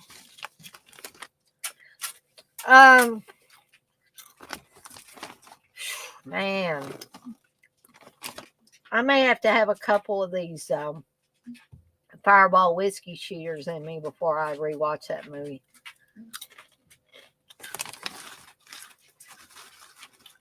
Or, Dirk, would you be on a watch along for Hereditary for me sometime, or with me sometime soon? And I don't know how much you drink, but for sure. But maybe we could drink a little bit during it.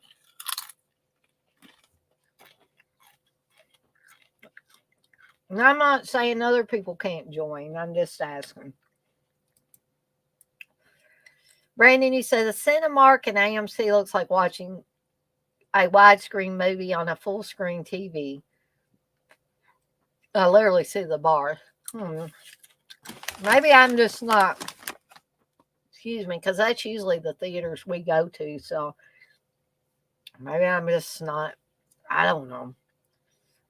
Maybe I'm just zoning out on it or something. Actually, you said that was something original that I'd never seen in a horror movie before. It was quick and original.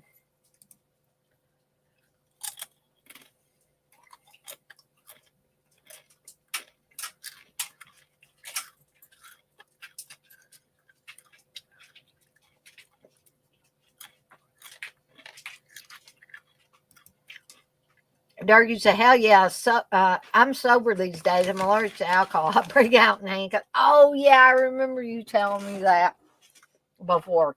So I definitely don't want you to do that.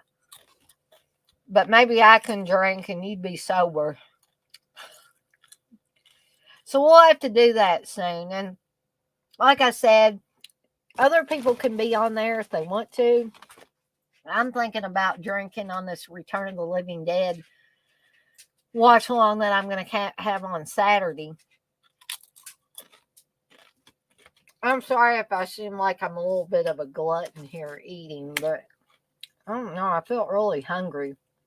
And it's not like I've been smoking weed or eating gummies or anything like that. So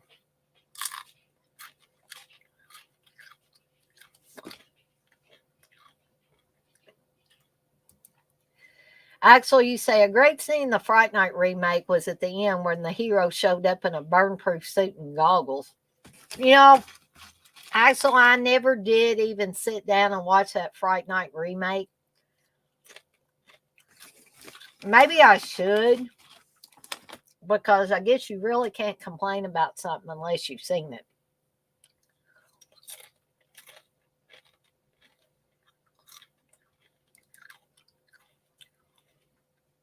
Brandon, you say Hereditary was awesome, but in my opinion, but why the teenager left the dead kid in the car and went straight to bed? Yeah, that's a good point to bring up, Brandon. That whole movie, the family was so fucked up in that movie that I just could not get behind anybody in that movie. It just annoyed the shit out of me. But I would be willing, like I said, to do the watch along with Dirk and anybody else who wants to be on, and me drink a little bit during it.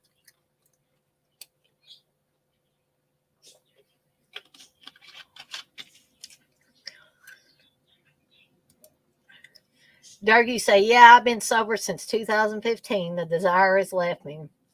Well, I hadn't had the desire for a while, but tonight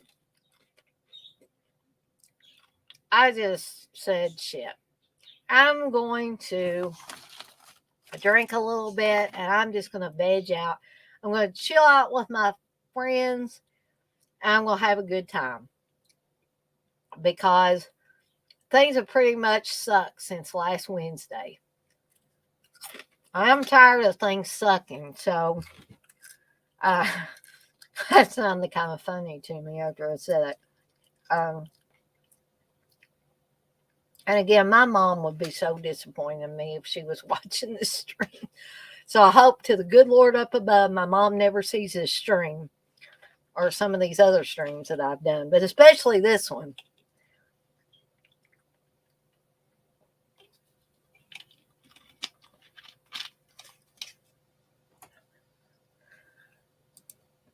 TJ, you say, I didn't like the scene in the Fright Night remake with the girl, with the girl Charlie tries to save. Too obvious how that scene was going to end from the first second.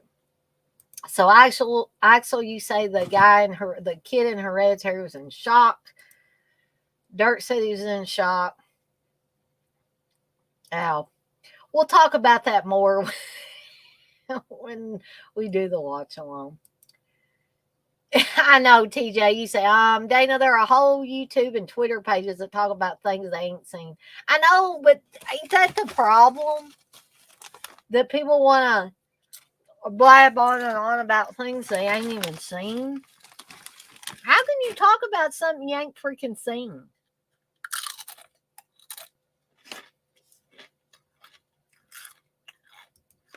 Oh, no, I'm going to lose Axel. He says, well, gotta head to bed. Night, everyone. Skew. Night, Axel. Brand, you say A24 is doing that Von Erich biopic that should be interesting, but Zac Efron as Kevin is odd. He's too small. Aw, damn, Dirk. You probably got to get up early and do something constructive. So I'll see you later.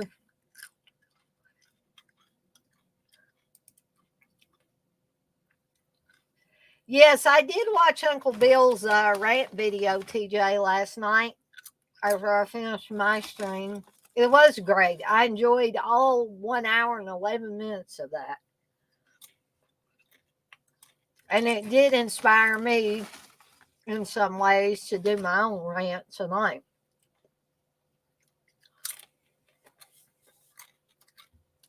Guys, and I would love to go on the rest of the morning, on into the morning hours when Steve goes to work and say, see you, honey. But I think probably in the next 10 minutes, I'm probably going to be going off of here. I got to get some rest. Because even though I don't have a job right now, I'm still, there's still things I got to do or need to do. And we're down to 4 people. So I'm probably going to be getting off here in the next few minutes. So if there's anything you final 4 people want to ask me before I get off here, I'll be glad to try to answer it for you.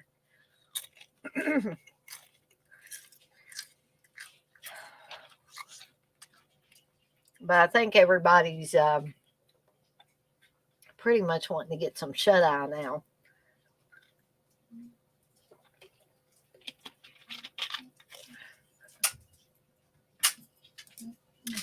See you next time, TJ. You say I'm out. Good to catch you after Halloween ended.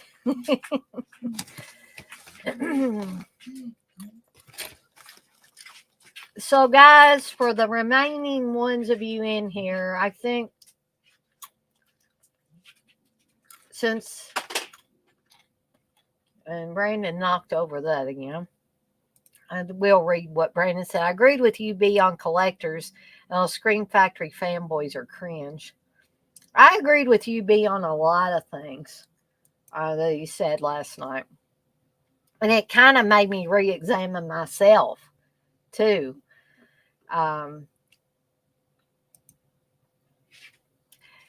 Good night, Brandon. And with that being said, for the 3 remaining people that are in here, I am officially going to skedaddle on out of here for the morning, actually, because it's after midnight.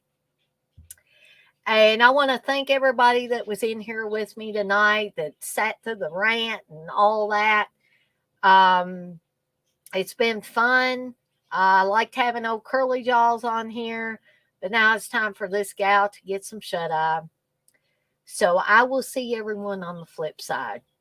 Y'all have a good morning now.